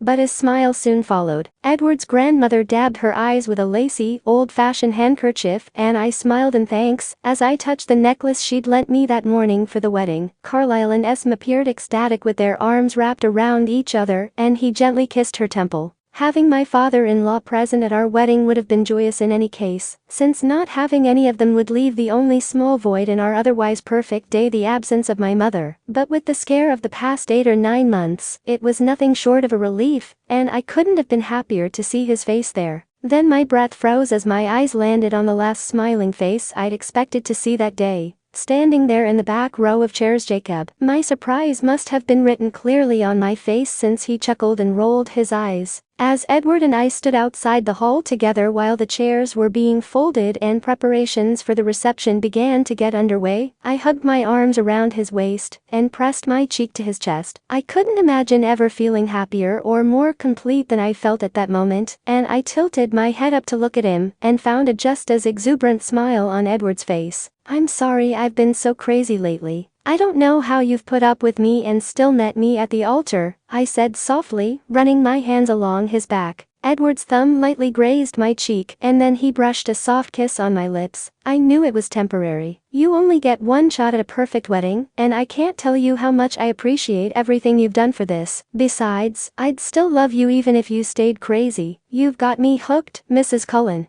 I released a heavy sigh, and my smile grew with his words. Mrs. Cullen, God, how I loved the sound of that, and not aimed at Esme or Rosalba, me. I gripped the back of his jacket in my hands and kissed him again, pressing my body more firmly against him. I love you so much. I promise, the crazy is over, and tonight, I'm all yours. And for every moment of the next 7 days, Edward murmured, ghosting his lips back and forth over mine. Are you sure you don't want to know where we're going? I asked, gazing up at him somewhat nervously. You're going to be there, right? He responded with a smirk, and I gazed at him sarcastically. Then that's all I care about. Me and my wife, completely alone for a whole week. Where does it matter? The door to the hall opened, abruptly ending our moment as Esme peeked out. We're all ready for you too. Are you ready, my wife? Edward asked as our arms fell from around one another, and he held his hand out for mine. I smiled and took it, feeling the still cool metal of his wedding ring against my skin, and another shiver ran through me. I am definitely ready, my husband. I swore an hour into the reception, I was bound to go blind from the hundreds of flashes from what seemed like just as many cameras, or deaf from the clinking of champagne flutes and water glasses prompting Edward and I to kiss. Not that I minded it so much, any excuse to touch my lips to his was fine with me. The time came for us to cut the cake, and yet more flashes erupted as our joined hands sliced the knife through. I smirked at him when we each held our plates, and his eyes crinkled at the corners with his own grin.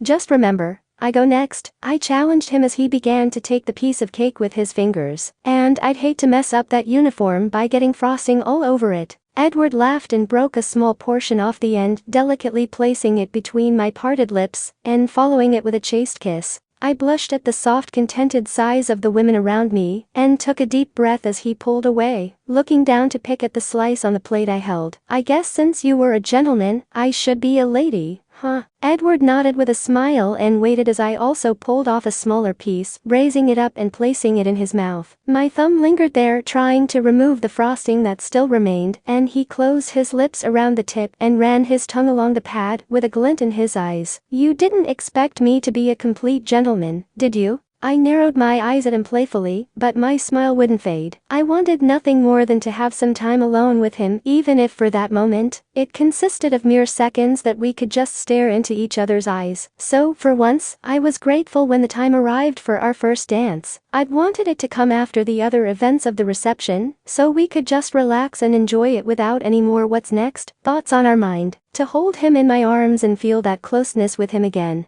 I could have stayed on that floor forever with him, but we were soon parted by the announcement that it was time for the father of the bride dance. As I turned to look for my dad, I felt my throat tighten as I caught sight of him walking toward me. In a gesture that touched my heart, Edward took my hand and placed it back into my father's as he'd done at the altar. The man in front of me had been my entire world for much of my life. We had our difficulties and differences, but I was still his daughter, and he was still my dad. I loved him more than I could ever express in words, and I knew I'd always mean the world to him, and very soon, we'd be saying goodbye even if only for a little while. "Come here," my dad said softly as the music began to play, and my lips trembled with my welling tears. He tugged me gently to pull me closer and slid his arm around my waist, keeping my right hand in his left. We swayed slowly back and forth together, neither of us being very good dancers, but it didn't matter. It was our moment. "Well, kid, this is it. You're a married woman now." I gripped his shoulder with my hand and leaned my temple onto it, feeling his cheek settle against the top of my head. "But I'm always gonna be your little girl. Forever, Bella. That's never going to change," my dad whispered, and I lifted my head to look at him again. "I've loved you every minute from the moment you were born." And I really did know that he'd be the one, the very first time I saw you together. He looked at you in that way that scares every father to the bone, because that's the second I had to start letting you go. I'm not even ready for that now. Fresh tears streamed down my face as I hugged my arm around his shoulder and squeezed his hand with mine, which he brought to rest on his chest. I pressed my cheek to his and kissed it gently as I trembled in his hold. "I love you, Daddy." "I love you too, baby. Always have, always will," he replied tightly and began clearing his throat. "Just remember, I always know where my shotgun is if that boy puts a toe out of line." I laughed through my tears and pulled back to look at him, stopping abruptly when I saw a singular wet trail running down his cheek. I brushed it away with the backs of my fingers, trying to smile for him as I watched his heart breaking in his eyes. "I'll remember." We held each other and swayed silently for the remainder of the song, and gave myself that last moment of being completely encased in my father's love for me. He kissed my cheek one more time when the music ended and kept hold of my hand, walking me back to my husband. My dad exchanged a glance with him as I melted into Edward's side. "Take good care of my baby now, son." Edward's arm came around my shoulders and squeezed me gently, nodding to my father. "I will, Charlie. I promise." Grandma Platt came to the other side of my dad, handing me a folded handkerchief from inside her clutch purse and then asking my father for a dance. I chucked as Dad blushed when she took his arm with a grin and said, "This young lady can't keep all the good-looking men here tonight to herself, after all.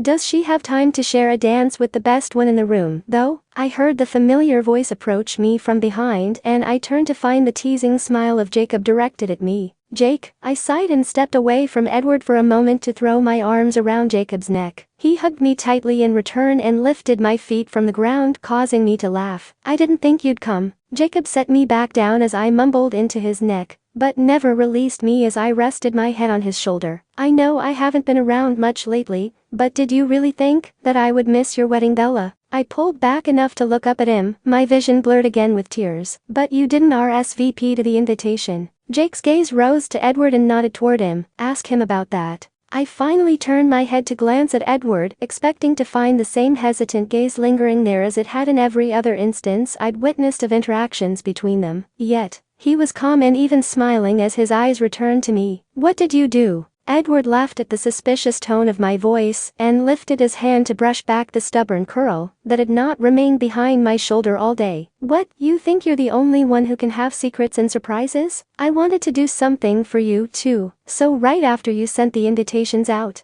I got a hold of him and arranged for him to RSVP to my mother instead." Stun would not be a strong enough word to describe the way I felt at that moment as I watched the scene unfolding before me. That was a long time in the coming. Anger and misunderstandings from their past had clouded them for so long, but even with Jake's arm still around me, there was none of that tension between the two of them, and I didn't know quite what to make of that. Then, Jake held out his hand to Edward, which he promptly shook. "Congratulations, Edward." "Thank you, Jacob," Edward replied, and they held each other's gazes for a moment, nodding in what seemed like a silent understanding. I never thought I would see the day that they not only called each other something other than Cullen and Black, but they'd also put the past behind them. I felt sure that I was dreaming. Life is never that easy or perfect. "So, you mind if I borrow your wife for a dance?" Jacob asked, and I looked back to Edward. His smile hadn't dimmed, and his gaze was still gentle and soft, as he leaned over to kiss my cheek. "Just bring her back in one piece." I chuckled and our eyes met again as Jacob took my hand and I mouthed a thank you to my husband before being led onto the dance floor. I hugged myself to Jake once we reached the middle and gripped him tightly, hiding my face in his shoulder. "I'm so glad you two were sneaky. I didn't think it was possible for this day to get any better, but you guys managed to pull it off. I thought I was imagining things when I saw you standing in the back today,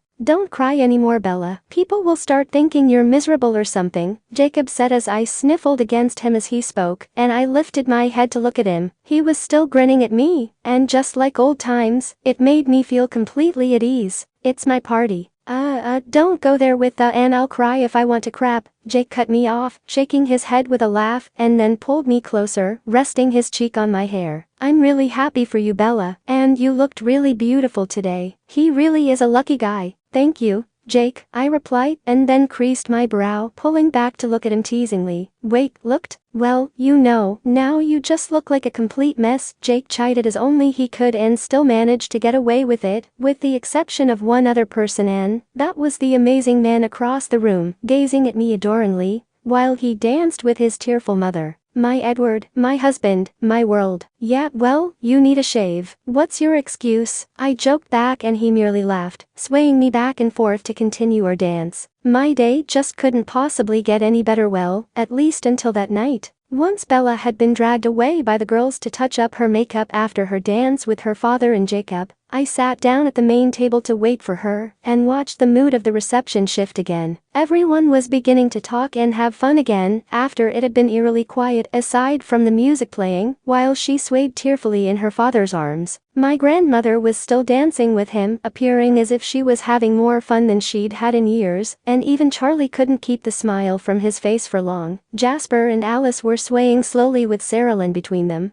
their gazes both on their beautiful daughter, nearly asleep on her father's chest. They were the image of a perfect little family. Then, there were my parents. My father spun my mother around the floor like a man half his age, and their eyes held the others with as much love and contentment as I'd ever seen. It almost seemed as if everything they'd been through together in that year had brought them closer and made them appreciate one another all the more. It was an amazing thing to witness, and I couldn't have been happier for him. And of course, there was the man who'd held my wife just a little while before, on the floor with Angela while Ben looked on. Years before, I might have been a little jealous even on my wedding day, watching Jacob Black's arms around the girl I loved and making her smile. I had changed, maybe grown up a little, and could see in every one of Bella's glances in my direction that she loved me just as much as I did her. She would be leaving that night, and everyone for the rest of our lives, with me. The smile she gave him may not have been any less luminous, and his presence made her happy, but it wasn't my smile. The one that lit her face when she returned to me and settled onto my lap, wrapping her arms around my neck and kissing me. "Thank you, Edward. You have no idea how much that meant to me," Bella said softly, tracing her fingertips along my jaw. "I thought you two would never really bury the hatchet anywhere but in each other's backs." I laughed and brushed my lips against hers. "Well, the way I see it, I have a lot to thank him for, actually. Who knows, I might not have been available when a certain beautiful brunette came into my life and made me fall hopelessly in love with her. And even though it took a long time for me to stop being a complete idiot, I somehow got lucky enough to end up right here with her today." Bella blushed as I tightened my arms around her waist, resting her forehead against mine. "You're so cheesy, but you're about to get a whole lot luckier tonight." I groaned subtly at her suggestive tone, my hand gripping her leg through her skirt to hold her in place. "Don't move for a while, or I'll be forced to drag you out of here like a caveman." "I doubt your father would be terribly impressed with that." Bella giggled and hugged her arms around my shoulders again, but pressed her hip against my awakening erection. "I'm fine right where I am. Don't want everyone here to see what I have in store for me later either. That's for my eyes only, forever." Our lips met again in a firm kiss, and I drew in a slow breath through my nose, gripping her waist with my fingers. "You're definitely not deterring me, Bella. So, is that why we're not doing the garter bouquet thing? This is for my eyes only?" Bella smirked as I ran my other hand along her thigh, raising an eyebrow. "Partially. You'll see. You're minx, a real minx," I replied, burying my face in her neck. "Come on, save it for the honeymoon." "You don't have much time left," my brother interrupted, sitting down in the chair beside us with a wide grin on his face. "Though, it might go along faster if you let me do my best man speech. It's tradition. It's also tradition for you to come out with something completely embarrassing, and you're not going to do that in front of our family, and more importantly, Bella's father." "He wouldn't shoot you," I retorted, rolling his eyes. "I'd personally like to get to my honeymoon sometime tonight, and besides, since when have we ever been traditional?" "It still would have been fun," Emmett mumbled, folding his arms over his chest and looking back out to the dance floor. "At least everyone else is having a good time." Not going to work, I replied with my eyes returning to my bride. You better not be bugging them about that stupid speech again, Emmett. Rosalie's voice came from behind us, and she rested her hands on his shoulders. We already had to fix her makeup once tonight. Crying tears of humiliation would not help matters. No, I wasn't. Well, maybe a little. He got to do one at ours, Emmett grumbled a little more. That's because Edward has tact, baby, Rosalie replied with a grin, leaning over to kiss his cheek when he glared at her, while Bella and I laughed. And while I may love your lack of it at times, this is their wedding, and a certain level of decorum is expected. Police, army. Emmett sighed as she first pointed at Charlie and then to the shoulder of my uniform. Fine, I'll behave. He knows exactly what I'd say anyway. I sure do, dear brother, I replied, and we clinked our glasses together in silent understanding. Sucks when you can't drink at your own wedding, doesn't it? Emmett said, grinning over his champagne.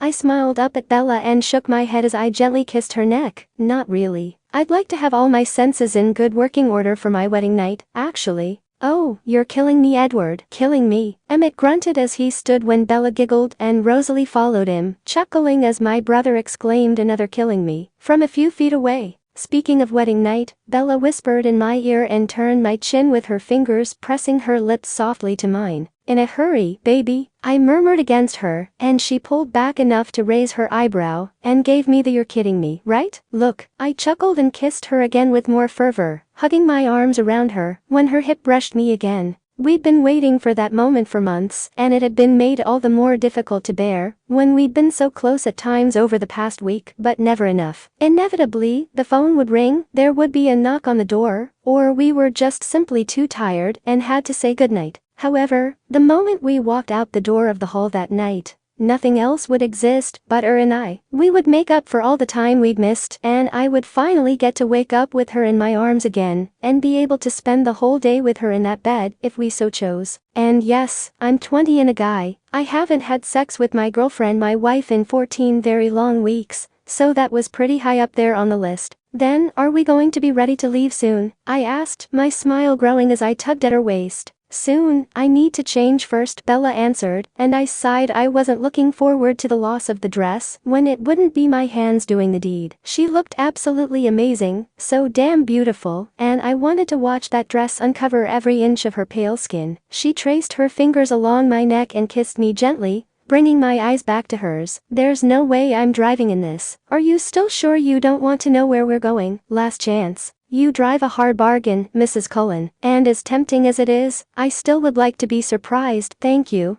I replied and laughed softly as I kissed her pouty lower lip. Okay, then I'll be back. It could take a while, Bella said, her arms hesitant to release me, and I'll be right here waiting for you. Making the rounds to say goodnight, I replied, lifting my hand to brush my thumb against her cheek. She kissed me once more before rising from my lap, and rushing off to grab Alice, Rose, and Angela. Women, they always travel in packs. The instant she was out of my sight again, I began feeling that tug inside my chest that ached to have her back in my arms. I knew I just needed to be patient, and my desire would be granted, but it was difficult. Making my way around the room and thanking everyone for coming and trying not to choke every time I met Charlie's eyes across the room, well aware that he knew exactly what I was about to do to his little girl, seemed never-ending. I kept looking over my shoulder to the door she'd left through, not wanting to be rude, but damn, I missed her. When at last I turned to find her standing there, I was literally struck speechless in mid-sentence as I spoke to Emmett. She wore a very simple, white dress, knee-length and form-fitting around her waist, hips and thighs. Her hair was completely taken down, and the long ringlets were brushed out into soft waves, and she looked like an absolute angel. Then she gave me a smile before moving over to my mother, knowing she was giving me a perfect view of her ass and calves, her hips swaying a little more with the heels she wore. Please, don't let wherever we going be too far away, I thought to myself, shifting my hips subtly and attempting not to groan. A clearing throat caught my attention, and I turned to find my bride's father standing there with folded arms and a raised eyebrow. It never failed to amaze me that even though I had at least a couple inches on him, and I was nearly half his age, and in the military, at that, he could still scare the living crap out of me. She may be your wife, but she's still my daughter, son, he said almost severely, but his eyes told an entirely different story. Watching Bella walk into the room in her honeymoon dress,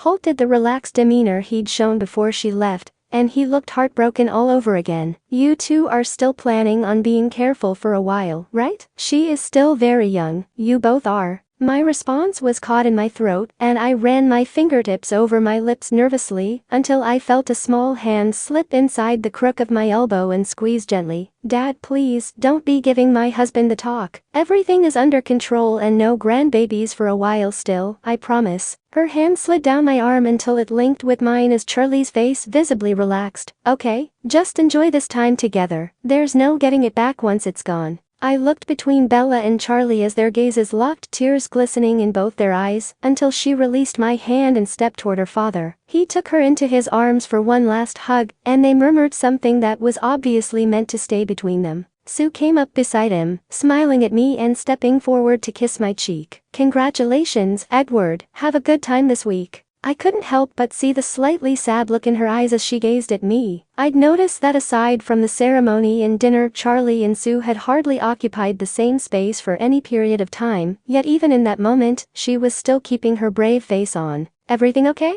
I whispered quietly as she pulled me in for a hug. Yeah, we'll be fine. Rough day, she replied softly with a nod, keeping our own conversation between us as well. We both looked over to the two embracing again, and each of them seemed to have similar saddened expressions. He still misses her. I wrapped my arm around Sue's shoulders and gave her a gentle squeeze. I didn't know her well yet, but I couldn't stand to see any woman in pain, no matter the cause. From what Bella had told me and I'd seen myself in the brief interactions with them, Charlie had been a completely different man since Sue had come into his life. Happy, smiling, even hopeful. Occasionally, though, as in that moment, we could all see the ghost of Renee return to his eyes, and it was to be expected as he watched their daughter become her own woman and someone's wife right before him. He was saying goodbye to a part of his past that his wife was still very much alive in. It's okay, Edward. I knew it would happen today, Sue said with a calmed look on her face as she gently hugged around my waist. You shouldn't be worrying about anything but starting your life with your new bride. I gave her a small smile and watched as Bella pulled back from her father, wiping tears from her eyes with her thumbs, and turned to step closer to Sue. She wrapped her arms around the woman beside me, and I heard her whisper in Sue's ear, "He does love you." Sue nodded against Bella's shoulder as she hugged her back. Everything will be fine, Bella. Just go enjoy your honeymoon, you both deserve it. Bella pulled away and looked over to me, her smile returning as she moved to my side. Yeah, we better go. We have a little bit of a drive ahead of us. Charlie shot me one more "take care of my little girl, or I'll hunt you down" look, and Sue wrapped her arm through his. When his elbow straightened, she loosened her hold, but he took her hand in his and squeezed it gently. I felt Bella relax beside me as she slid her arm around my waist, obviously relieved by the sight as well. Okay, we'll see you in a week. Good night, I added, and we began making our way to the door where everyone else had gathered to wait. Birdseed began flying through the air in place of rice compliments of Rose as we walked past them toward the car arm in arm, raining down upon us until we were safely inside. Bella was still laughing as she settled into the driver's seat and closed the door, slipping off her heels and setting them in my lap. There's no way I'm driving in these things, don't tell my father. And I swear, I'm going to be picking that crap out of my hair for weeks, with all this hairspray holding it in.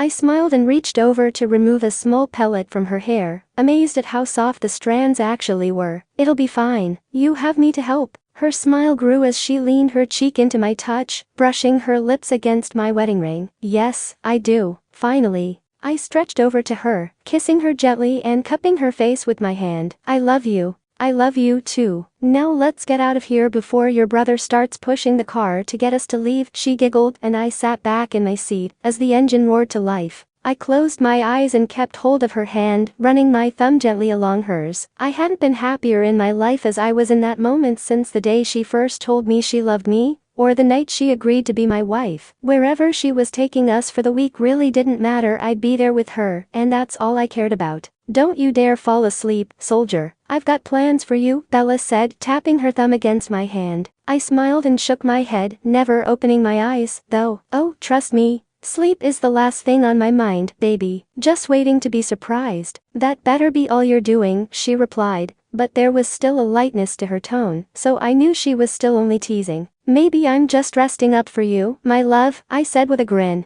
I know for a fact you have more stamina than that, Edward. Besides, you don't have much longer to wait. I felt my brow crease at her statement. I thought you said we had a little bit of a drive ahead of us. You really need to look up the definition of a little bit, honey, she replied, and I could hear the smirk in her voice as the car began to jostle slightly over the rough road beneath. I fought to keep my eyes closed with the curiosity peaking within me until I felt us come to a stop and she leaned over to kiss my cheek. You can open your eyes now, baby, Bella whispered against my skin, her left hand running along my thigh. I slowly complied with her request and gazed out the windshield, and I could barely believe what I saw. It was the Whitlock's cabin, where I'd brought her over a year and a half before and spent the whole night making love to her, where we'd talked many times about returning to someday, but never got the chance. Is it stupid? Do you hate it? Bella asked nervously after a few moments of my silence, and I looked over to her to find her eyes flickering between mine. I hooked my finger under her chin and pulled her to me, kissing her tenderly, and I felt her relax again. I couldn't hate it less, Bella. This is absolutely perfect. And it was. I couldn't think of anything that could have been better. It would be just me and her, doing nothing more than living together as husband and wife, and enjoying every moment of it, without any pressures of sightseeing, or anything that really didn't matter to either one of us. She could cook dinner for me, and I could make breakfast in bed for her. We could lounge around on the couch all day or never leave the confines of our room. It would be us just being us. Our life together began right at that moment. Our bags are already inside, Bella said with a relieved smile, and stepped out of the car.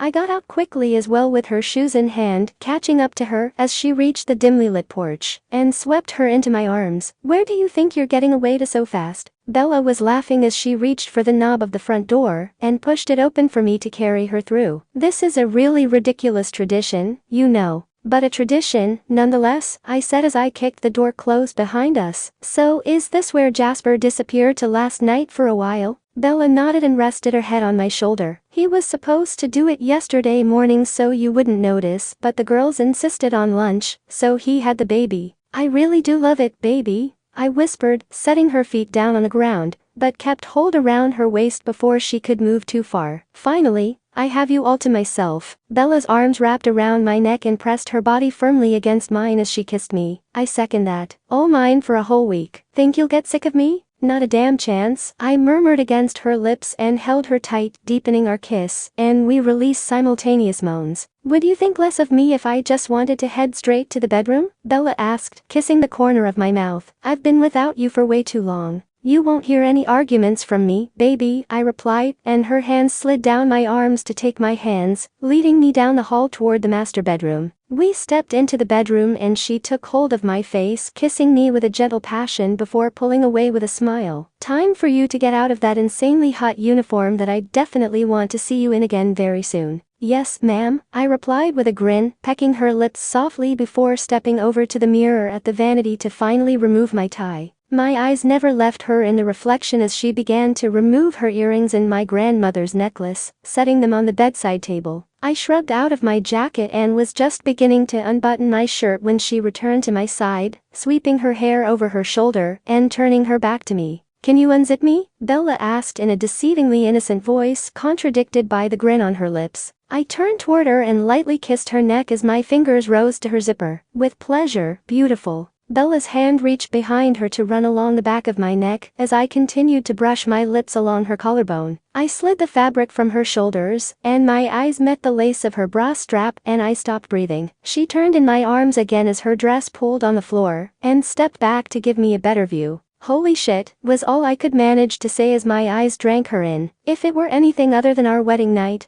I would have grabbed her, tossed her on the bed, and ravaged her with everything in me. She looked absolutely exquisite in the beautiful, white lace bra and panties set she wore, right down to the garter encircling her thigh. I'll take that as a good holy shit? She asked and I nodded mutely, bringing the smile back to her face. Then she lifted her foot to rest on the arm of the chair next to me, and took my hand, placing it on her leg over the lacy garter. Care to do the honors? I gently kissed her lips, down her neck, and every inch of her body along the way, until I knelt in front of her, trailing mine along her inner thigh. As my fingers lowered the garter down her leg, once I slid it free of her foot, my head rose to press my lips to her abdomen, and I felt her hand running over my hair. God, I love you so much. "I love you too," she whispered, taking my hand on her hip and tugging gently for me to stand with her again. The moment I did, her fingers worked the rest of my buttons free and pushed my shirt off my shoulders. "Now, make me your wife in every way." I slid my shoes off and lifted her into my arms, her legs wrapping securely around my waist and sealing her lips over mine as I carried her over to the bed. I settled her body down onto the soft mattress and then stood to remove the remainder of my clothing before lying down beside her. As much as I wanted her, I also felt the need to touch her as I hadn't been able to in months, and she sighed contentedly at the light brushes of my fingers over the skin of her neck, chest and abdomen. She needed it too. She wiggled impatiently as I traced along the rim of her panties and slid her arm around me, pulling me closer to her until our lips were a breath apart. "I need you, Edward," she whispered and kissed me as I began sliding the garment down with my hand, and she bent her legs to remove it, never parting our lips. I pulled away, gently kissing the tip of her nose and then her eyebrow, and sat up to kneel between her legs. I watched her back arch as she reached beneath her to unclasp her bra and helped her remove it, tossing it to the side and lowering my body on top of her, covering us over with the blanket.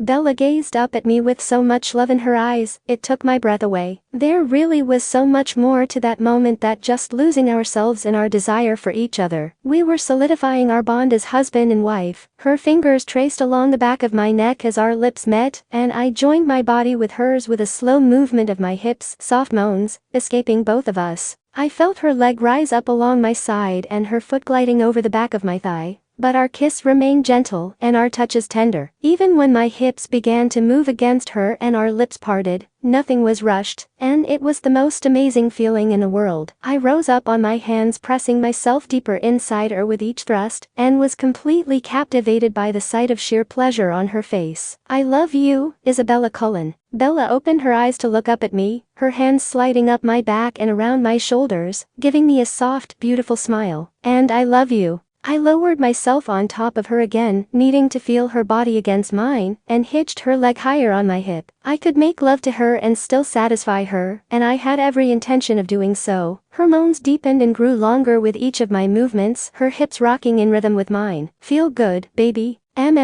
She hummed in response, and her fingertips pressed into my shoulders as she raised her lips to mine. I knew every inch of her body, and just what to do and where to touch to make her tremble against me. So when her breath hitched, my thrusts grew shallow deep inside her, until I heard the distinct groan of pleasure escape her. When she finally released it, falling over the edge with her climax, I wanted to stay in that moment with her and hold onto it, but I felt my own quickly approaching as well after so long without her. I broke from her lips and kissed her chin, her cheek, and finally, her brow as I released inside her with a moan of my own. My forehead rested on her shoulder as I struggled to regain my breath, feeling her gentle touch running along my skin, and her lips brush my temple. When I finally made to move off her to lie by her side, her hold tightened around me, and I lifted my head to look at her again. There were tears pooled in the corners of her eyes, but she was smiling more brightly than I'd ever seen. I traced the backs of my fingers over her cheek, and she turned her head to kiss them, opening her beautiful eyes. "Bella, we don't have to move, so I don't want to." "Not yet," she whispered, pressing her cheek to my hand. "We're actually married." The trace of surprise in her tone confused me, and even more so when she giggled softly. "That's funny?" Bella shook her head and gazed up at me, the tears falling from her eyes as she cupped my face with her hand. "No, I knew I'd be happy today, to finally be completely yours. But I seriously underestimated just how happy. We're always going to be like this, right? This happy? Bella, your happiness goes hand in hand with my own, and I will do everything in my power to do so," I promised her softly and brushed her lips with mine.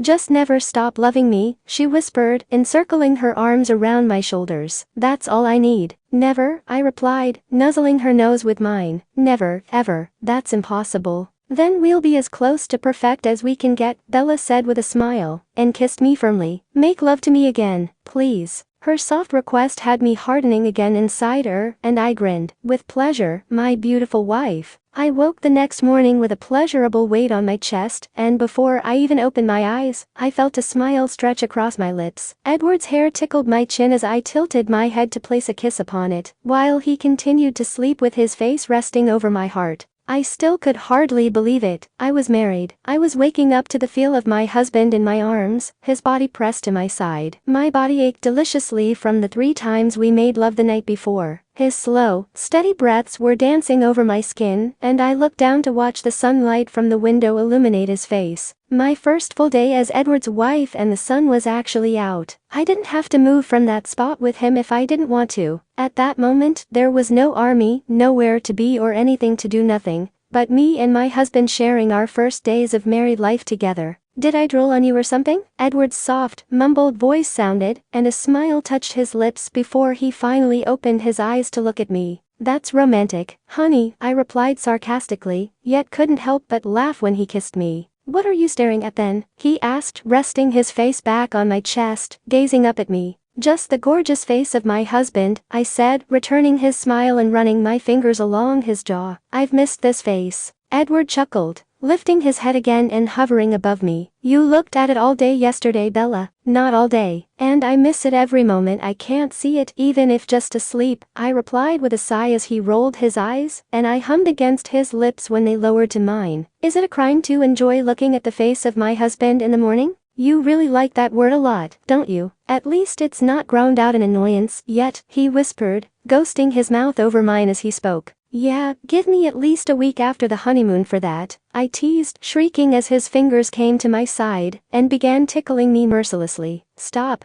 I can't breathe. Edward, he did so abruptly, sealing my lips with his and sliding his hand beneath my hip. I sighed with contentment as his body came to settle over mine again, and pulled him down to me. Husband, that ranks right up there with wife. I agree, I murmured softly, holding his face between my hands, with my lips a breath away from his. I could definitely get used to waking up like this every morning. Oh really? Edward asked with a wicked smirk, and then slowly slid inside me. It's not our wedding night anymore either. I groaned and lowered my hands to his shoulders, pressing my fingertips firmly against his skin, a shiver running through me at this implication of his words. The night before, while inarguably pleasurable, had not been about the sex. It was coming together as husband and wifey over and over. It had been everything he'd promised, slow, passionate, and all that a wedding night should have been. I definitely was not complaining about anything concerning the night before, yet I couldn't deny that I was really looking forward to having my body ravaged by the man I loved. We were finally alone without restriction, and every thought of my aching body from earlier completely disappeared. My fingers drove into his hair as his arm hooked under my knee and lifted it beside him, and then thrust deep inside me. Oh, God. Edward brushed his lips against my throat as my head pressed back into the pillow in ecstasy. And that is just another sight that I could definitely get used to. My beautiful wife beneath me at the height of pleasure first thing in the morning. I couldn't reply, my breath caught in my chest as he began his movements against me, the muscles in his back and shoulders flexing and releasing with each one. I lowered my hands to them to feel them move, and I groaned softly. The night before had been incredible, as I said, but what I saw in his eyes and felt beneath my palms at that moment was so different. Love blended with pure lust and desire, as if he could devour me whole.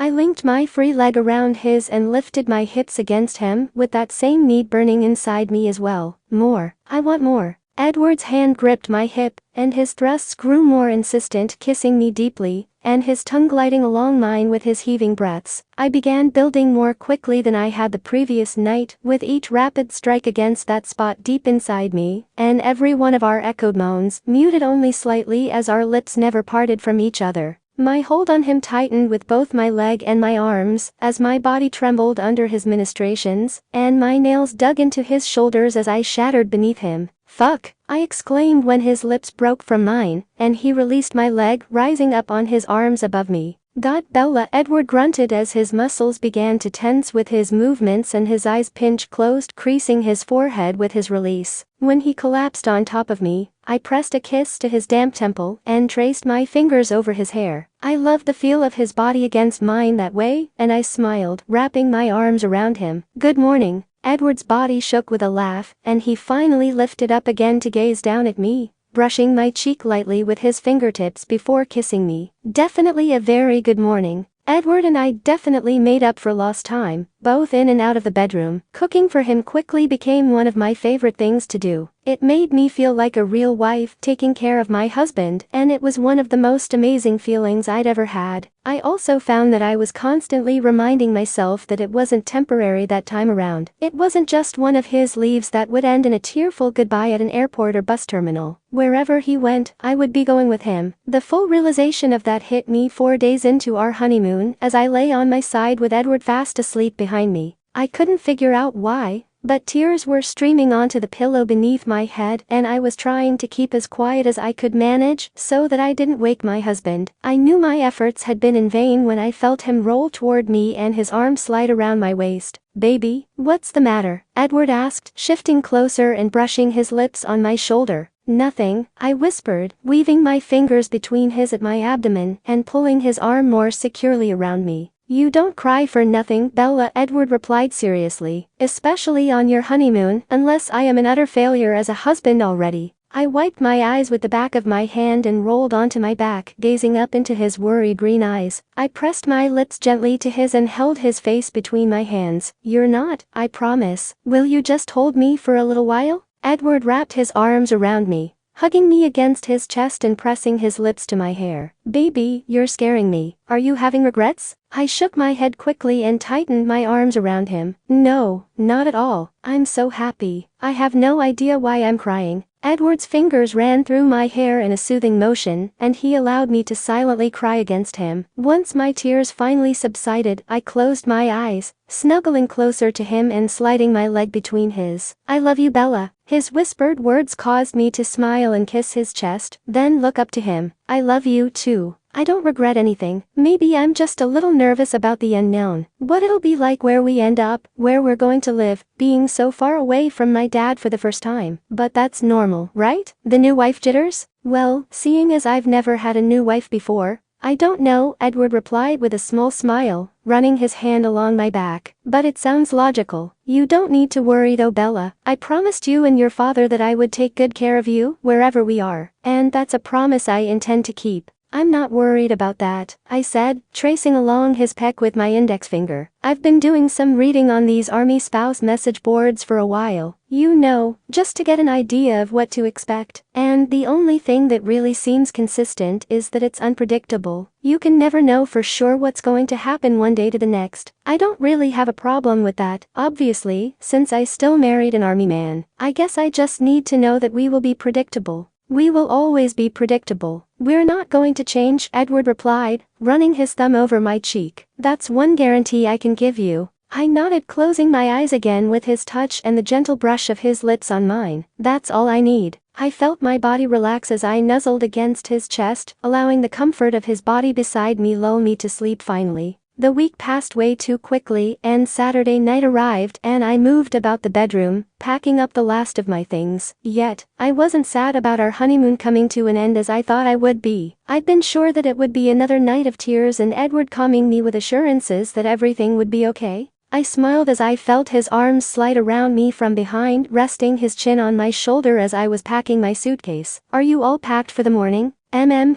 He hummed and kissed my neck. "How come I didn't see even half of these all week?" I laughed and rolled my eyes as he lifted a piece of black, lacy lingerie with his fingers, taking it from him and folding it to join the rest. "How often did we take the time to actually change for bed, baby? Don't worry, you'll still have plenty of opportunity once the novelty passes, and I have to start seducing my husband into bed with me." Edward growled playfully at my teasing tone, lightly swatting my backside as I wiggled out of his arms to return to the dresser. "Like that is anything that we need to worry about. Never going to happen." "You never know," I replied, shrugging my shoulders. "You could be tired after a long day of training, have your mind on other things, sex with your wife being the last of your concerns." Edward took my arm as I made to move past him again, taking the clothes I was holding with his free hand and tossing them onto the bed. His fingers slid from my sides to the small of my back, pulling me against him and into a deep kiss. More message board stuff. I shrugged and linked my hands behind his neck. "Not entirely. Most marriages have that honeymoon phase where the couple goes at it like rabbits, and then it tapers off, with or without the army aspect. Just seems to happen more quickly with it. Don't read too much into all that, Bella. Everyone is different, and some guys are more into their careers than others, but I can't see myself ever wanting you less than I do right now," Edward said gently, linking his thumbs through the belt loops of my jeans. "The army is the job I've chosen, but as much as I love my job, it's not my life. You are. And I love you so much more. And you are what I am still going to want long after the army is behind us." I sighed contentedly as he rested his forehead on mine, and my arms wrapped around his neck securely. "You always know what to say to make me feel better. I should be turning to you, not those boards." "I'll stop going on, I promise. I'm not asking you to do that, baby. It might even be good for you to have other army wives to talk to and share your grievances with. I doubt I'll have many, with the exception of an occasional bout of homesickness, but Virginia will be great," I replied with a shake of my head. "And home is where my husband is." The smile that stretched across Edward's face seemed conflicted, and I immediately felt as if I'd said something wrong. We hadn't really discussed our destination once we left Washington, since Edward had received his assignment to Fort Lee in Virginia the week before. Our wedding and honeymoon was all that had been on our minds, but with that behind us,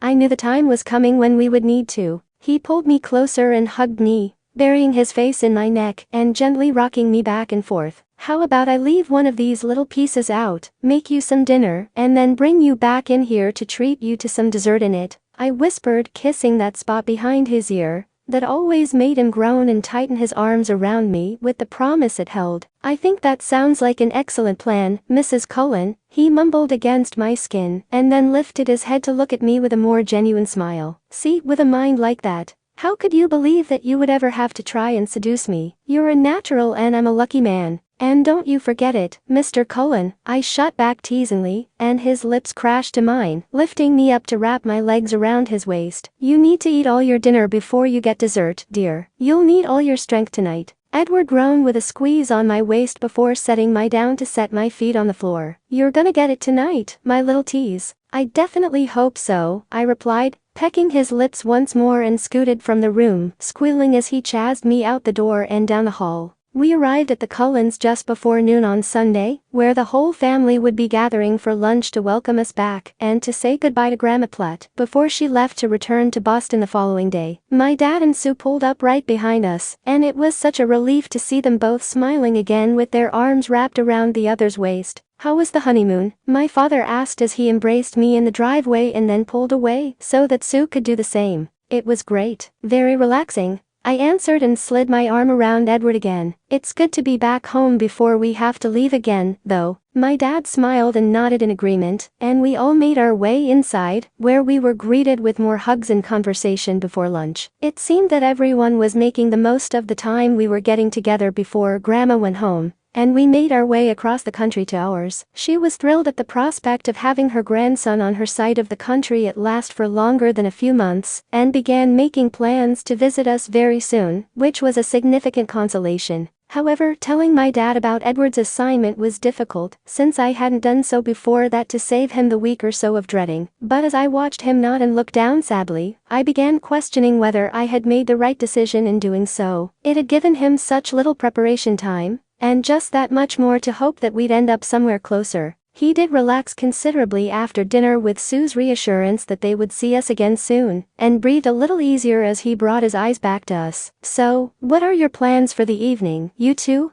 I glanced to Edward and we both shrugged, looking back to my father. "We really didn't have any." "Why?" "I was just wondering if you could come to the house tonight for a bit. I'd like to spend a little time with my daughter before you all leave, and we have some family stuff to discuss with you," he replied, clearing his throat and shifting a little in his seat. My brow furrowed and I gazed at him in concern. It sounded serious. My stomach coiled and my hand shook in Edward's hold. "Please, don't let there be something wrong with my dad. We only just made it over the hurdle with Carlisle. I can't bear to be across the country if my dad is sick and needs me here," I thought, gazing at him expectantly when my voice failed me. "Bella, I'm fine," he answered the question in my eyes, and even offered me a smile, which definitely allowed me to breathe a little easier. "Edward is more than welcome, too." He is part of our immediate family now as far as I'm concerned. I tried to take solace in his words as I nodded in agreement and in Edward's arm coming to drape around my shoulders. I needed to quit being so paranoid, but everything had been going so well that I was just waiting for the other proverbial shoe to drop. My dad was simply asking his daughter to come over for a visit, nothing tragic in that. However, that reminder to myself did nothing to quell my nerves as we left the Cullens that night, promising to stop by in the morning to see Grandma Platt one last time before she left, and heading over to my father's house. Edward was also eerily silent, and I couldn't help but think that similar thoughts were going through his mind as they were in mine earlier in the evening. When we pulled in front of my father's house, I reached my hand over to take his, and he turned his head to meet my eyes.